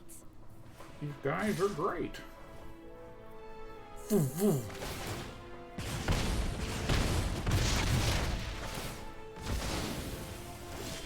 Gomlikagil is asking about the VODs from yesterday. You are correct in that we did delete them.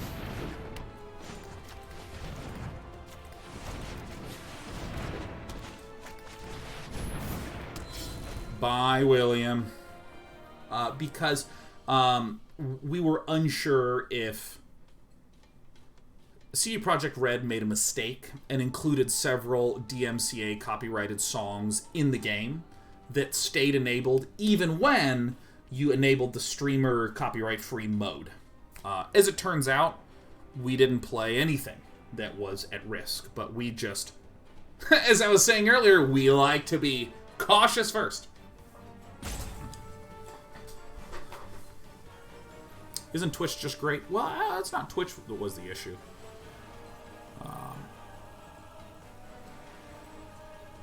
And I mean, I'm a little bit more optimistic about this types of stuff. For instance, I mean, I think that the recording industry of America has generally lagged behind a lot of technology. They tend to litigate first, slam down, no, don't do this first, instead of trying to work with technology. So I think it's just an expectation that a lot of people have of, yeah, I think right now you play no music, which again does not really affect me that much because I pretty much only let the music within the game play. But in the future,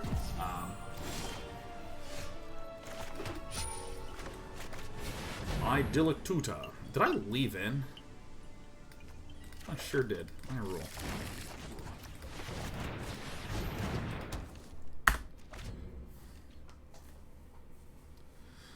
I think that if... I think that... I don't play anything right now. But I think it would be really cool if there was something in the future where Twitch was like, hey, if you use the Twitch Safe plugin, not only can you have access to this whole suite of music that you can use to enhance your live content or just like play some beats while you're chilling, and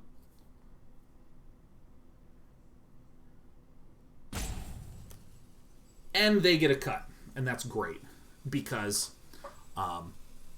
Spotify, like the music industry was losing money until they started to get royalties from Spotify and other streaming services, and then it's just climbed back up. Themlin says, why not grab Authority? It would shut down Chandra making dudes. We currently can't take damage, Themlin, because 9 lives prevents damage in exchange for counters being placed on it. Solemnity prevents those counters from being placed, so we take no damage right now.